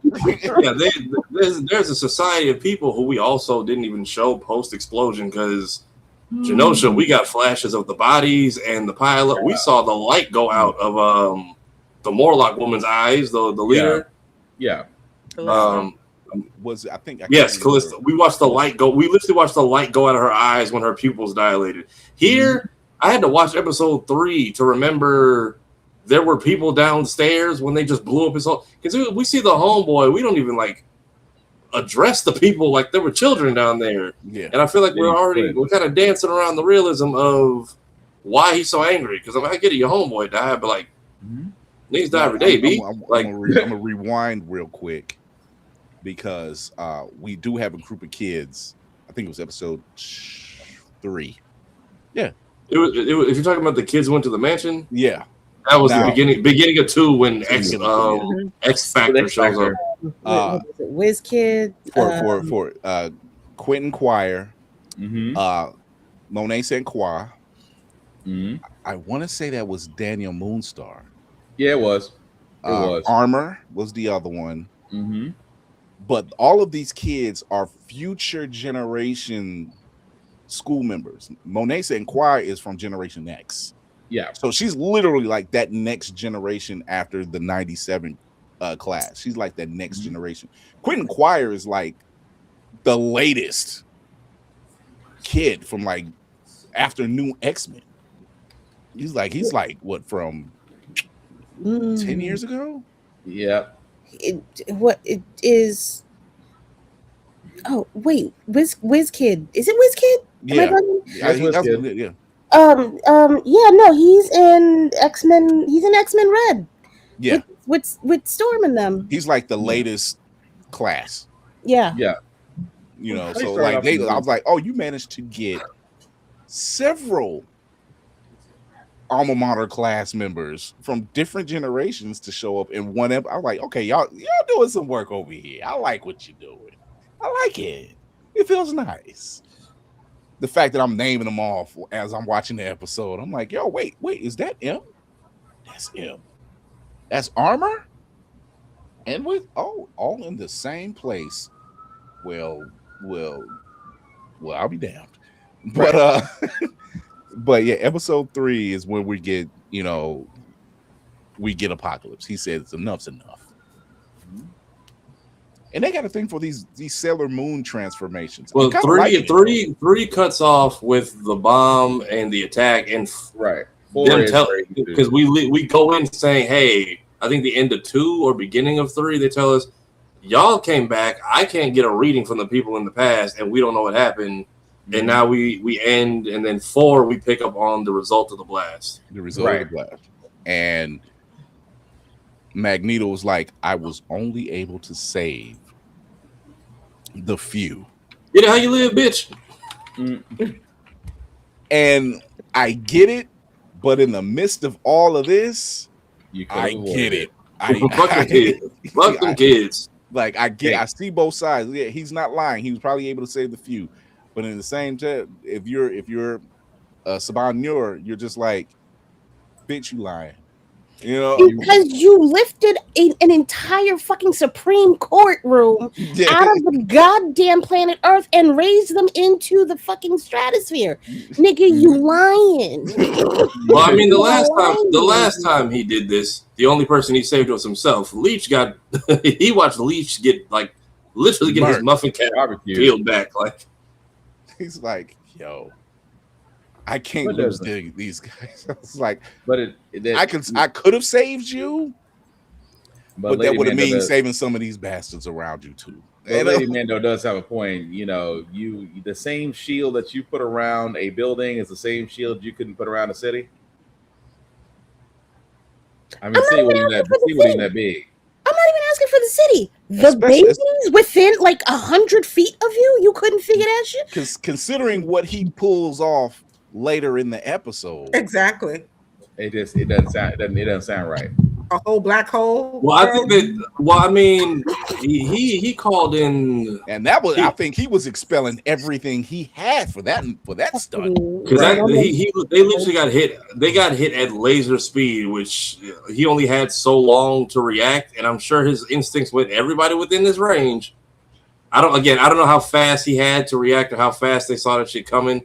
I just knew. I was like, even with Bishop here, y'all should have been knew something was up when the severed head started beeping. Like, so y'all should have been on defense mode, huddle up from there. And even then, I'm like, that was kind of sloppy of y'all. But that was the time to say, hey, look, listen, I know we've been cool so far, but if you want me to help save your people, I got to show you some shit real quick. And call it a day. Call it a day. Also, am I the only person who found it hilarious when he called for Charles? Like, when he was just sitting there angry, holding his dead homeboy, he was like, "Charles, get your boy." I'm like, ain't this usually where you step in? Like, right. Usually when everyone's mad, you the one who gassed the shit up.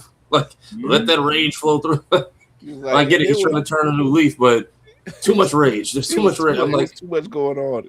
And you get the transformation from Saban Nur to Apocalypse, and I'm like, well, damn, that's okay. No way to explain that. Magical girl power. Let's do it. Sailor Moon sequence in 3, 2, go. And it happens. He loses all the luxurious hair. He gets armor. He gets bigger. And everything gets unlocked. It was like, at which point Ramatut was like, well, my work's done. I'll see you bitches later. You know? That part was literally later. If that was a all right, I'm going to head out moment, just I'll holler at you, pimp. And the woman is sitting there like, wait, what about you? He's like, maybe some other type. Apparently, she's like destined to fight him in this timeline or something like that. They kept trying to say it was everlasting or ever. They were trying to say it was the girl. I can't remember her name right now, but she was part of the Thieves and Guild. But it's not her. It's not the one that Remy was supposed to marry. It's not her. Okay. They just favor they just kind of favor each other. But Kendra is, I think, her name, and she's a little darker skinned, but they just happen to favor each other. It's just by sheer coincidence. But because they were just like, wait, is that? And I'm like, no, it's not. It's not. Like she's somewhere in the bayou. This woman is somewhere in the past. I mean, she could be a relative. They could be alluding to her being a relative or ancestor. Yeah. Or something. That's true. So, but yeah, you definitely get that moment of them breaking down, and you finally get, oh boy, you get a moment where a literal black hole and an atom bomb combined is released. And Magneto is like, not again. But you just said you only had. We'll blame it on reaction. Whatever. And he stops that from causing more damage by encasing it, basically, and blocking it off. But he spit afterwards. And Apocalypse walks up, and this is the crazy part. This is where Chaos Demon loves this. The sound design, of the sheer quiet, and all you hear is Apocalypse walking and wind blowing, and him talking the highest of shit, and stating, "Yeah,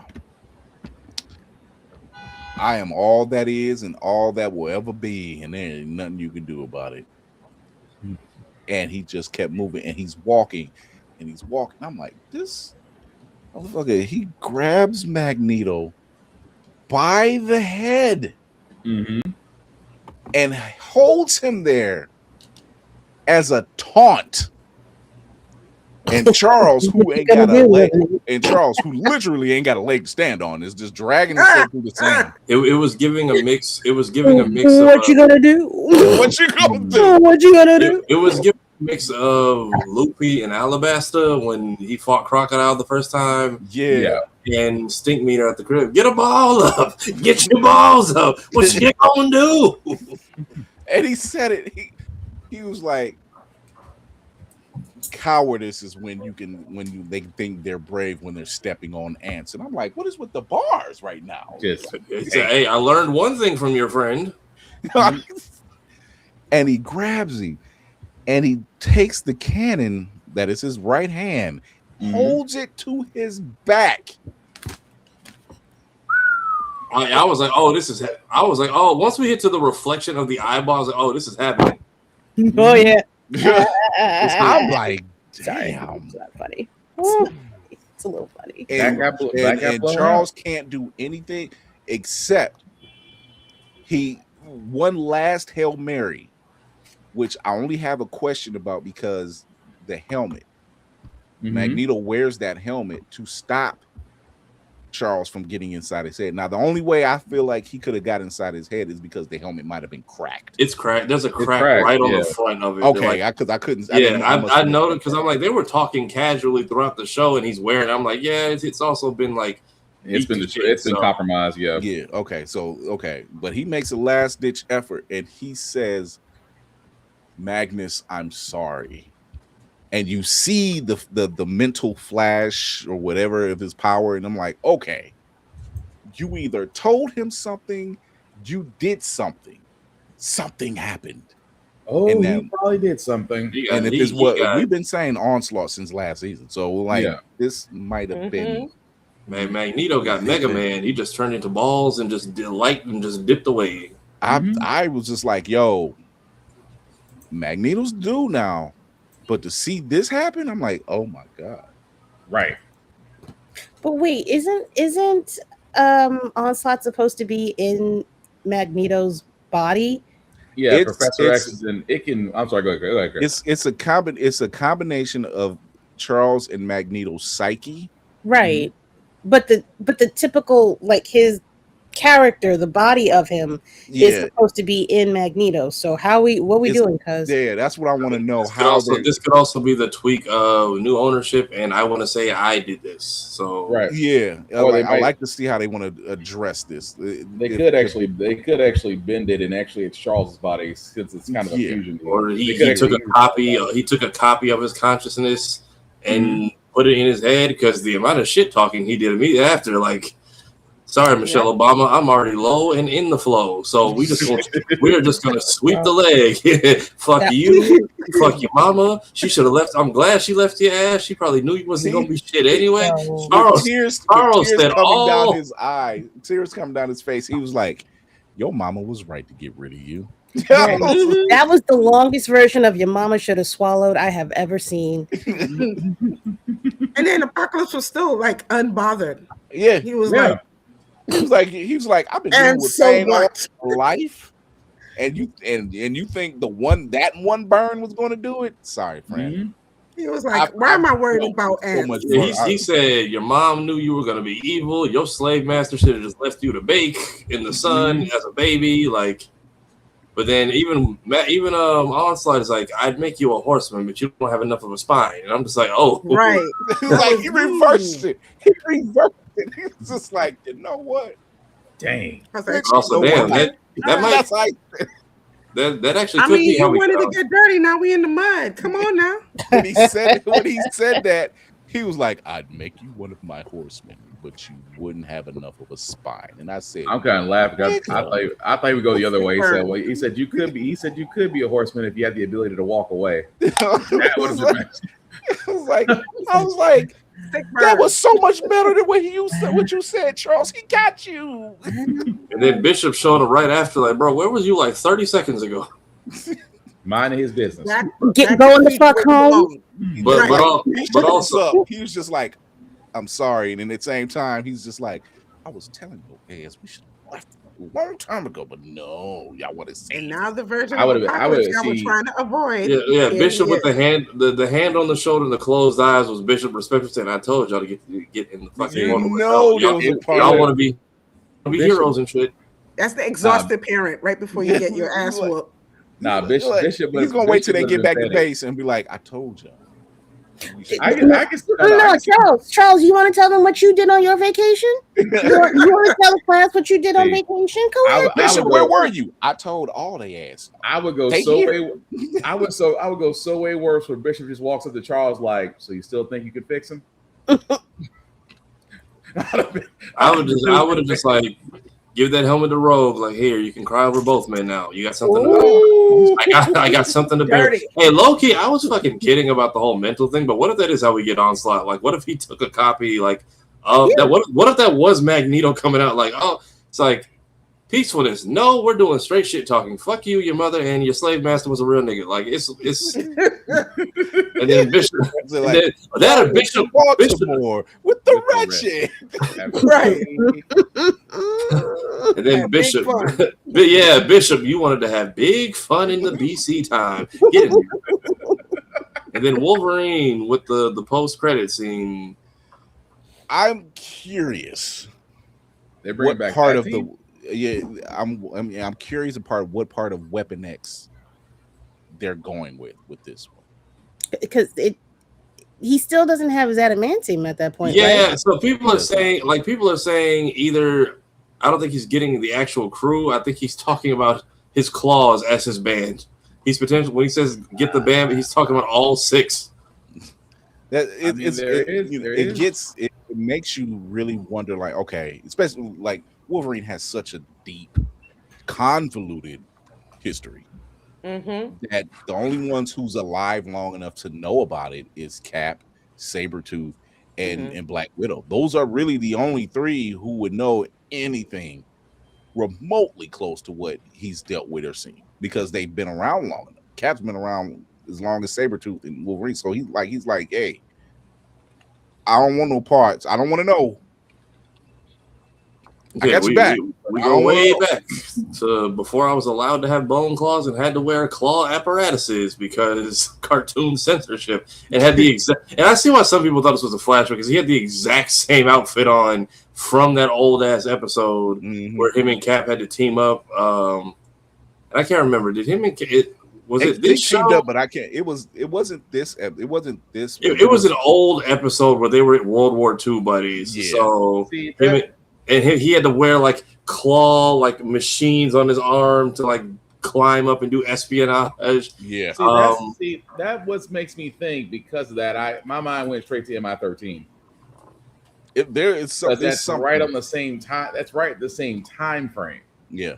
So they may very well be skipping the whole Feral Wolverine arc, and just because literally it's not what made that comic book. It's just like he regressed. Yeah, he was just in regression. It didn't make the rest of the show. It's just it was a part of his story, and he learned how to control it. Get himself under control. But the Weapon X thing, that's. The only one I can think of is no, it's too. Yeah, I was like, are we bringing X? I was like X-23, and I'm just like, no, but I'm like, nobody on like we're not on speaking terms with any of these people. Only thing that would make sense is him getting his adamantium and maybe finding where they might have more metal stored. I guess that's the best. It would be a Stryker situation, but it also means you run into the failed Weapon X. Failed Weapon X, and then it's involving the government, and that's why Cap is like, hey, unfortunately, I can't have any knowledge of it. Because there was that failed Wolverine clone that is rarely mentioned. That's what makes me think, okay, that might be how he gets his adamantium back. Well, technically he could if they go that route, but don't know. Yeah. But also, Cap got his shield back after last season because finally found it. Rogue flung that thing like she was trying to go for Super Bowl. Like here, we spent how much? I'm going to be a nuisance to you right now. We spent how much money? And if Cap came back, we spent how much money on vibrating to get that shit? We're sending an entire team with shovels to the mountain. Y'all better find that shit. It's like when you lose a toy, you better go out and get that. You better go as much money as I spend. You better go find the fucking field. Like you begged me for it, then you lost it. You better go find it. Right. That's government property. You better go find it. I hope he's got to have an air tag or something on it at this point, like in case I ever lose it again. He probably. Well, here's the thing with Cap. Cap has good vision, not Superman style vision, but he has good vision, peak everything, peak human condition. So he's probably like, okay, trajectory wise, this is the only place it could be. Okay, because I'm like, I know at some point he had to hit that awkward jog, like, all right, let's go get this. Not the Incredible Hulk ending as he's walking down the highway just with the piano playing. Not even the sad walk, just that awkward slow jog. Like I know if I walk, it's gonna be too slow because she literally just team rocket blasted that thing off into the like a little star twinkle and all. So you don't get to hit that awkward like, all right, let's get a steady pace and just get over this fucking mountain before nightfall. Like and anything with her strength level, she probably it's probably lodged into something. It couldn't have bounced off anything. So, but yeah, because it's in the tundra, it's in the ice somewhere in the mountains, so it's landed somewhere. But I'm willing to bet that Logan's run, no pun intended on that one. Didn't realize it. But his move on this one is getting the adamantium back, and I think they might play that. I got to look at the other title sequences, what they're called, but that was an episode that I almost did not watch. Oh, the next one is Weapon X Lies and DVDs. Physical media forever. And then after that, PlayStation. Yeah. All right, it's doing that to all of us because I got booted randomly and it told me that the stream ended, so I guess Spartan will be back in Avengers Doomsday. Just like that. Yeah. So and then Danger.exe is going to be episode 6. I'm wondering if that is the Danger Room becoming sentient. Potentially. And then we have also, is Apocalypse part celestial? Because like, what was that about? That was a celestial. That was a celestial. That was the same one that was in Guardians of the Galaxy. The one with who had the power stone. Yeah. I researched things. Did somebody say it's Ishan the Searcher. That's the name of that particular. Yeah. Celestial. So there's not that I know anything about it. That's where it is. I've got to break out the whiteboard. Ishan the Celestial. Yeah, he gave us powers. I was curious if these were shared powers or if this was I'm technically part celestial or is he an eternal technically? It's more of an avatar. Yeah. He's like Silver Surfer for them. Yeah. Okay, that works. You would actually be surprised in comics just how integrated a lot of things really are. They just explain it at a much more complicated pace. Mm-hmm. It's not like in DC Comics where you find out that the derivative of the Joker toxin is a derivative of the venom that Bane used, which is a derivative of the Lazarus pits. It's all the same solution. It's just different variations. Right. It's Cheerios, but you got Honey Nut Cheerios over here. So it's the same thing. So it's just there's a lot of connections. There's a lot of like when you find out Peter Parker's parents were SHIELD agents. He has a sister. He actually has a sister that's out there now. And then finding out that Aunt May and Uncle Ben has a kid that lived. And you're just like, well, I don't know why that makes news, but okay, here we are. So stuff like that. They're just like, all right, how can we add more?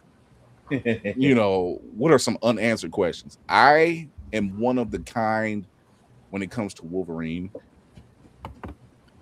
Origin was good, but it was better when you were guessing what Wolverine's past was. We're talking the comic, right? Yeah. Okay. Yeah. When you were the movie. Yeah, when you Sorry. no, that one. Oh no. Just turn off your brain and watch the explosions. Yeah. Origin in comics was well told. However, it was better off not knowing all of his past, like verbatim, like up front. Like this is what happened here, this happened here, and this happened here. We know he's old. Just tease us a little bit. But that's always been the mystery behind his origins. As long as you never told the story, there was the mysticism behind it. Yeah, you just like him finding out there were pieces of his past after Weapon X. Oh, that's right. Wait, like anything after Weapon X. Did Wolverine rescue Magneto in this series? Or am I thinking of Evolution? Evolution. Yeah. Okay, yeah, because that was the one where Cap, the super soldier serum, gave him cancer. But see, like even in the live action MCU universe, Cap's super soldier serum is a derivative, is the origin, it's the pinnacle, it's the thing. Incredible Hulk's version of that, the gamma radiation and all that other stuff, was a derivative of the super soldier serum. Yep. Luke Cage's power comes from a derivative of the super soldier serum. US Agent, derivative of the super soldier serum. Well, actually more direct, if anything. More like Magic War, but yeah. You know, who else is it? Isaiah Bradley? The Widows. The Widows had their own version of it. Yeah, too, there was that was their version of. So there's that linchpin for all of those. You know, Abomination. There's a couple other ones that like they kept trying to create that thing again, and they've never been able to literally lock down. In all retrospect, they actually did lock it down, but they didn't lock down the one piece, which is it's Cap, it's Steve. That's your ingredient. That's your missing ingredient. You had it with John Walker, but John Walker is a bit of a dick. But it magnifies who you are. Yeah, but you gotta love the professors. Like I said, that best part of Cap's first movie was the professor's best speech. He says the whole thing: good becomes great, bad becomes worse. He's like, I don't want you. He's like, I don't want you to be the perfect soldier. I just want you to be a good man. And literally was the crux of the entire formula. Yeah, Red Skull had it, but bad man, worse individual. Like every last one of these people that took it is just like, what is the secret sauce? It's the person. Yep. Which, I mean, that should have told y'all that with In Salvador when it's like, hey, this mind thing might hurt, pain calms me, and nobody flinched at that. Like, and then we watched this man literally hit the eternal drop line from Six Eyes in space, followed by the speech we got from Rama Tut after, which his whole speech in Charles' head was giving Pennywise and Welcome to Derry. Yeah. It's like they call him Rama Tut, Kang, Nathan. It's all past, present, future. It's all the same to old Pennywise. Like, I'm sorry, I went too far when he sat there and said pain doesn't bother me. I'm like, check, please. No, because Bishop. That's what I was like. Where is Bishop? Because he was dropping all them one-liners in the first 1 minute. He was just like, "Can I shoot him now, or can we go home? Give it a second." And then we give it a second, Charles. How about now? And then when they're in the pyramid, he was just like, "Oh, fuck it." and that. Did y'all see how in Salvador, no power up, just pure mutant genes, swollenness, slave anger, and rage, clutched a 6v1. Even when Kurt got in there, I was like, "Yeah, go Kurt. All right, bye Kurt," because he's right. He slapped Kurt. Broke his arm. Like, I wanted to be like, damn, why didn't you just bamf at it? I'm like, nah, I know for a fact he got the wind knocked out of Nightcrawler. Like, I know he is down there like my man was on just pure adrenaline and look, fight for your dreams. Fight for your dreams the way In Salvador fought for that crystal. Man. Oh man. But also, who snitched? Who drew the paintings on this shit that was like, damn, this was all predestined? Yeah, it was. I would have been lying. Like Isaiah Bradley, Red Hulk. Yeah, all these people were like a derivative of the Super Soldier Serum, but just not. They're not good people.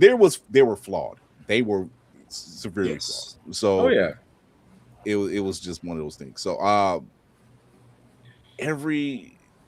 waiting to see how this next episode turns out, because right now, 4 episodes out, like I said earlier in the episode, clean animation, they're dropping bars, sound design is amazing, because that scene when Apocalypse takes out Magneto, I'm like, this is hitting just as hard as losing Gambit.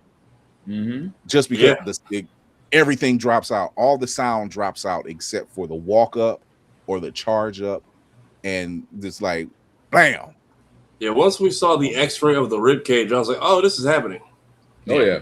I was surprised it was like we went with the Mega Man bubbles. I was like, "All right, no bloodshed, but we just couldn't do shit but apologize to each other." Vaporized, and then he says, "And you can have the helmet." Goodbye. And then, oh, go ahead, Wolfie.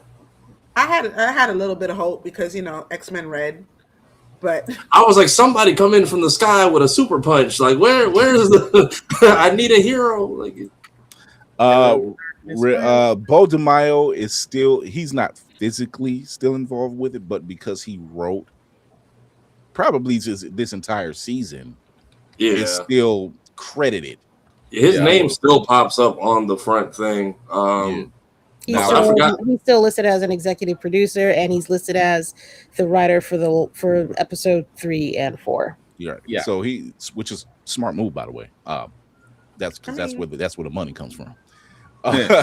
People think it's in front of the camera. No, baby, it's behind the camera. So I forgot that they've all experienced. This is the same ship we've dealt with like multiple times in the past, and even when they tried to take it over, I was like, Charles, your Face ID is not going to work. So. I'm sorry, Hal.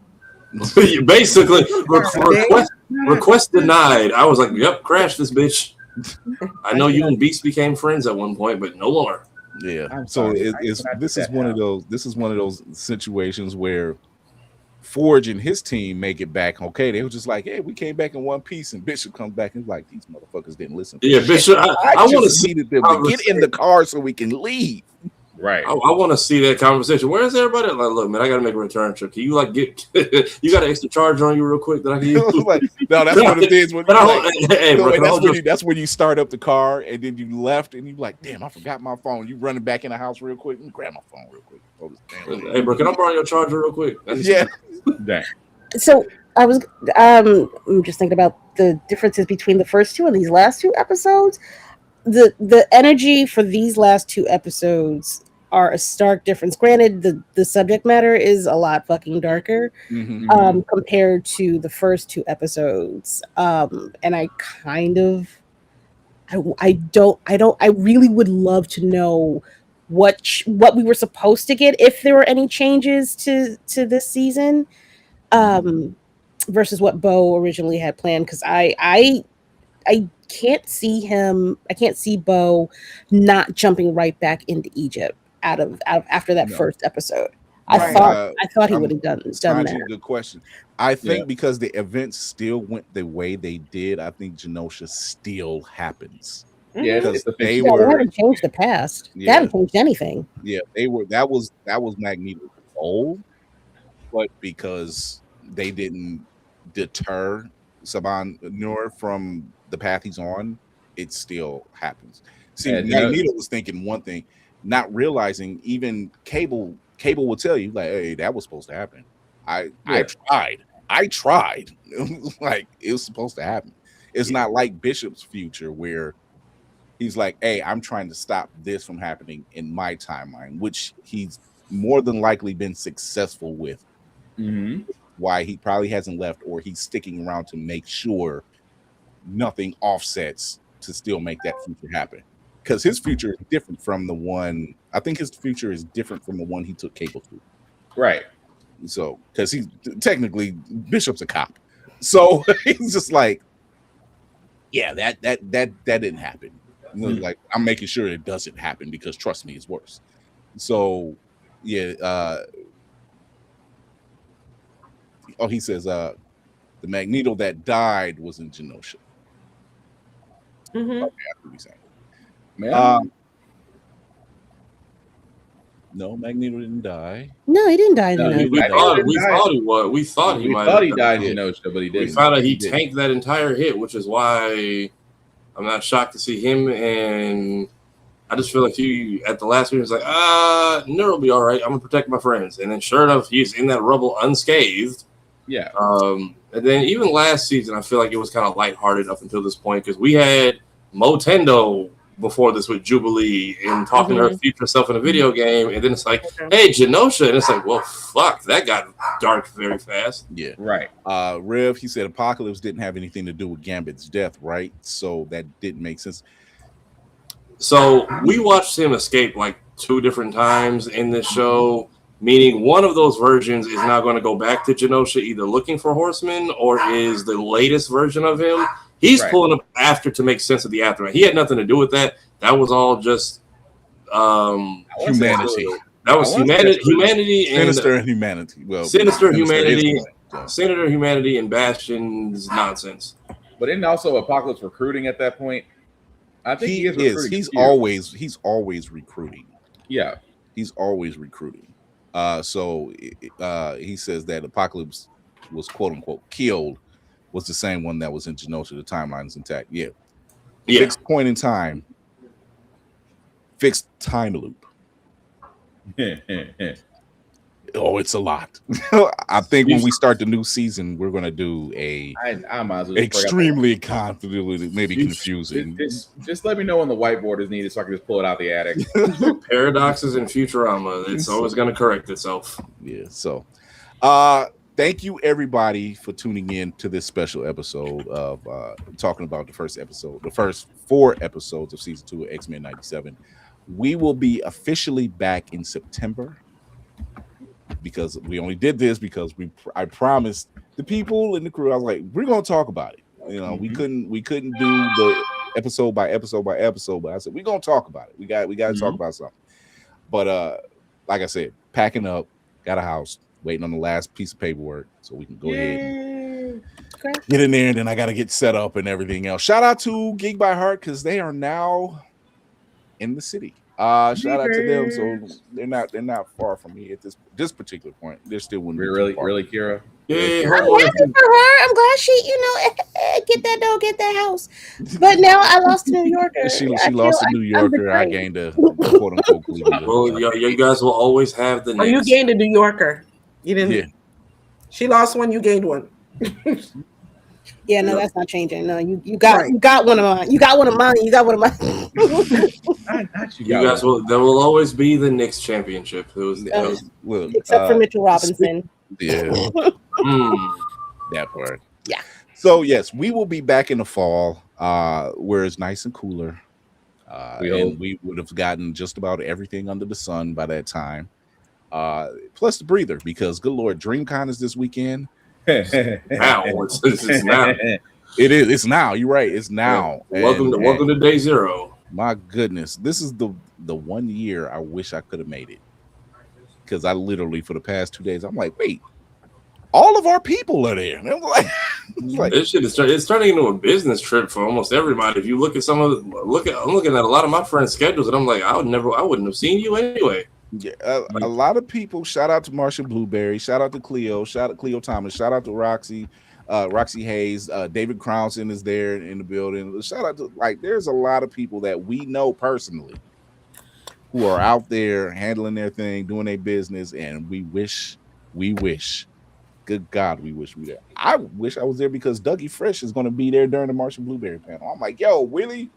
And Carl's gonna have some fire prints that I wish I can get one of each. Yeah, listen, fucking not the Samurai Shampoo boom. Y'all, yeah. I would if y'all can, I would ask tonight. Ozzy's out there, got dog. I'm like, yo, everybody we know on a personal level, like, yo, I'm tempted to text Carl right now, like, hey, yo. I would do it. I would if y'all want something, say something tonight. I'm telling y'all without telling y'all in front of the company.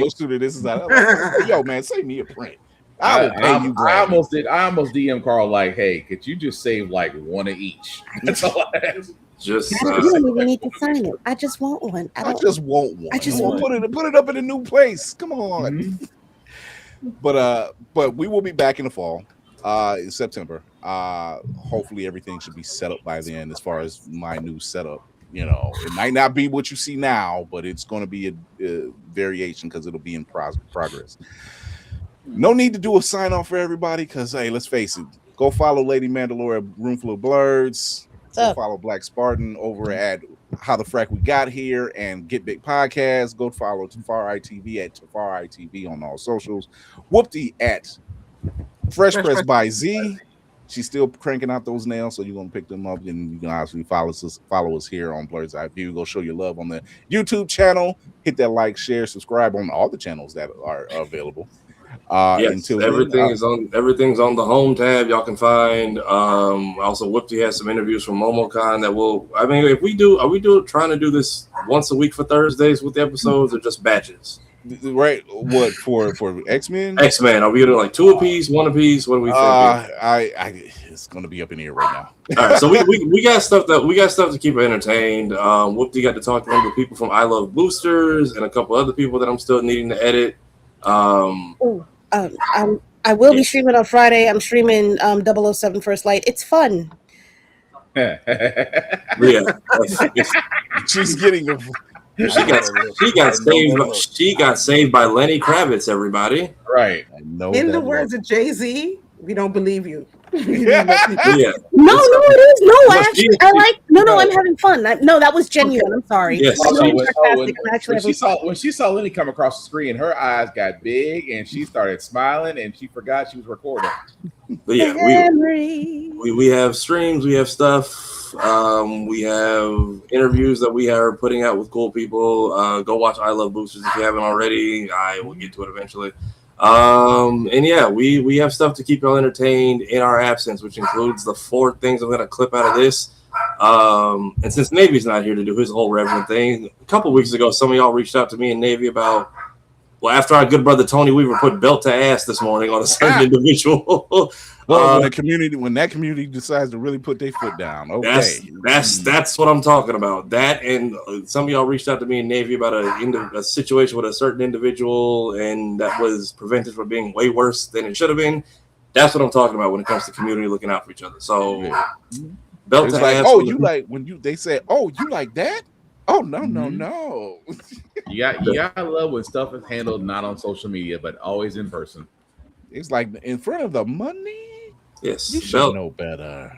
Belt to ass on those who would cause strife and continuing to protect Black life. That's how we do it. That's it. So you could just stop being racist and you can get your check. That seems to be a lesson to learn. Or now you got everybody coming out to diss on you, like, or as the man Dave Chappelle says, or you can shut the fuck up. I mean, you just this whole country is turned into bitch ass niggas. That's it.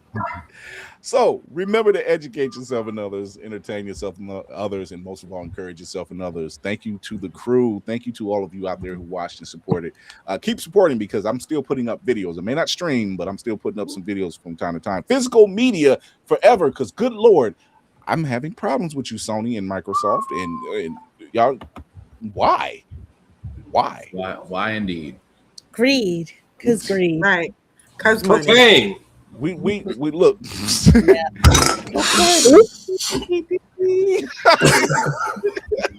a whole lot of that going on. Until then, we will see you guys throughout the next, and we will be officially back in the fall. So until then, see you guys later. Have fun.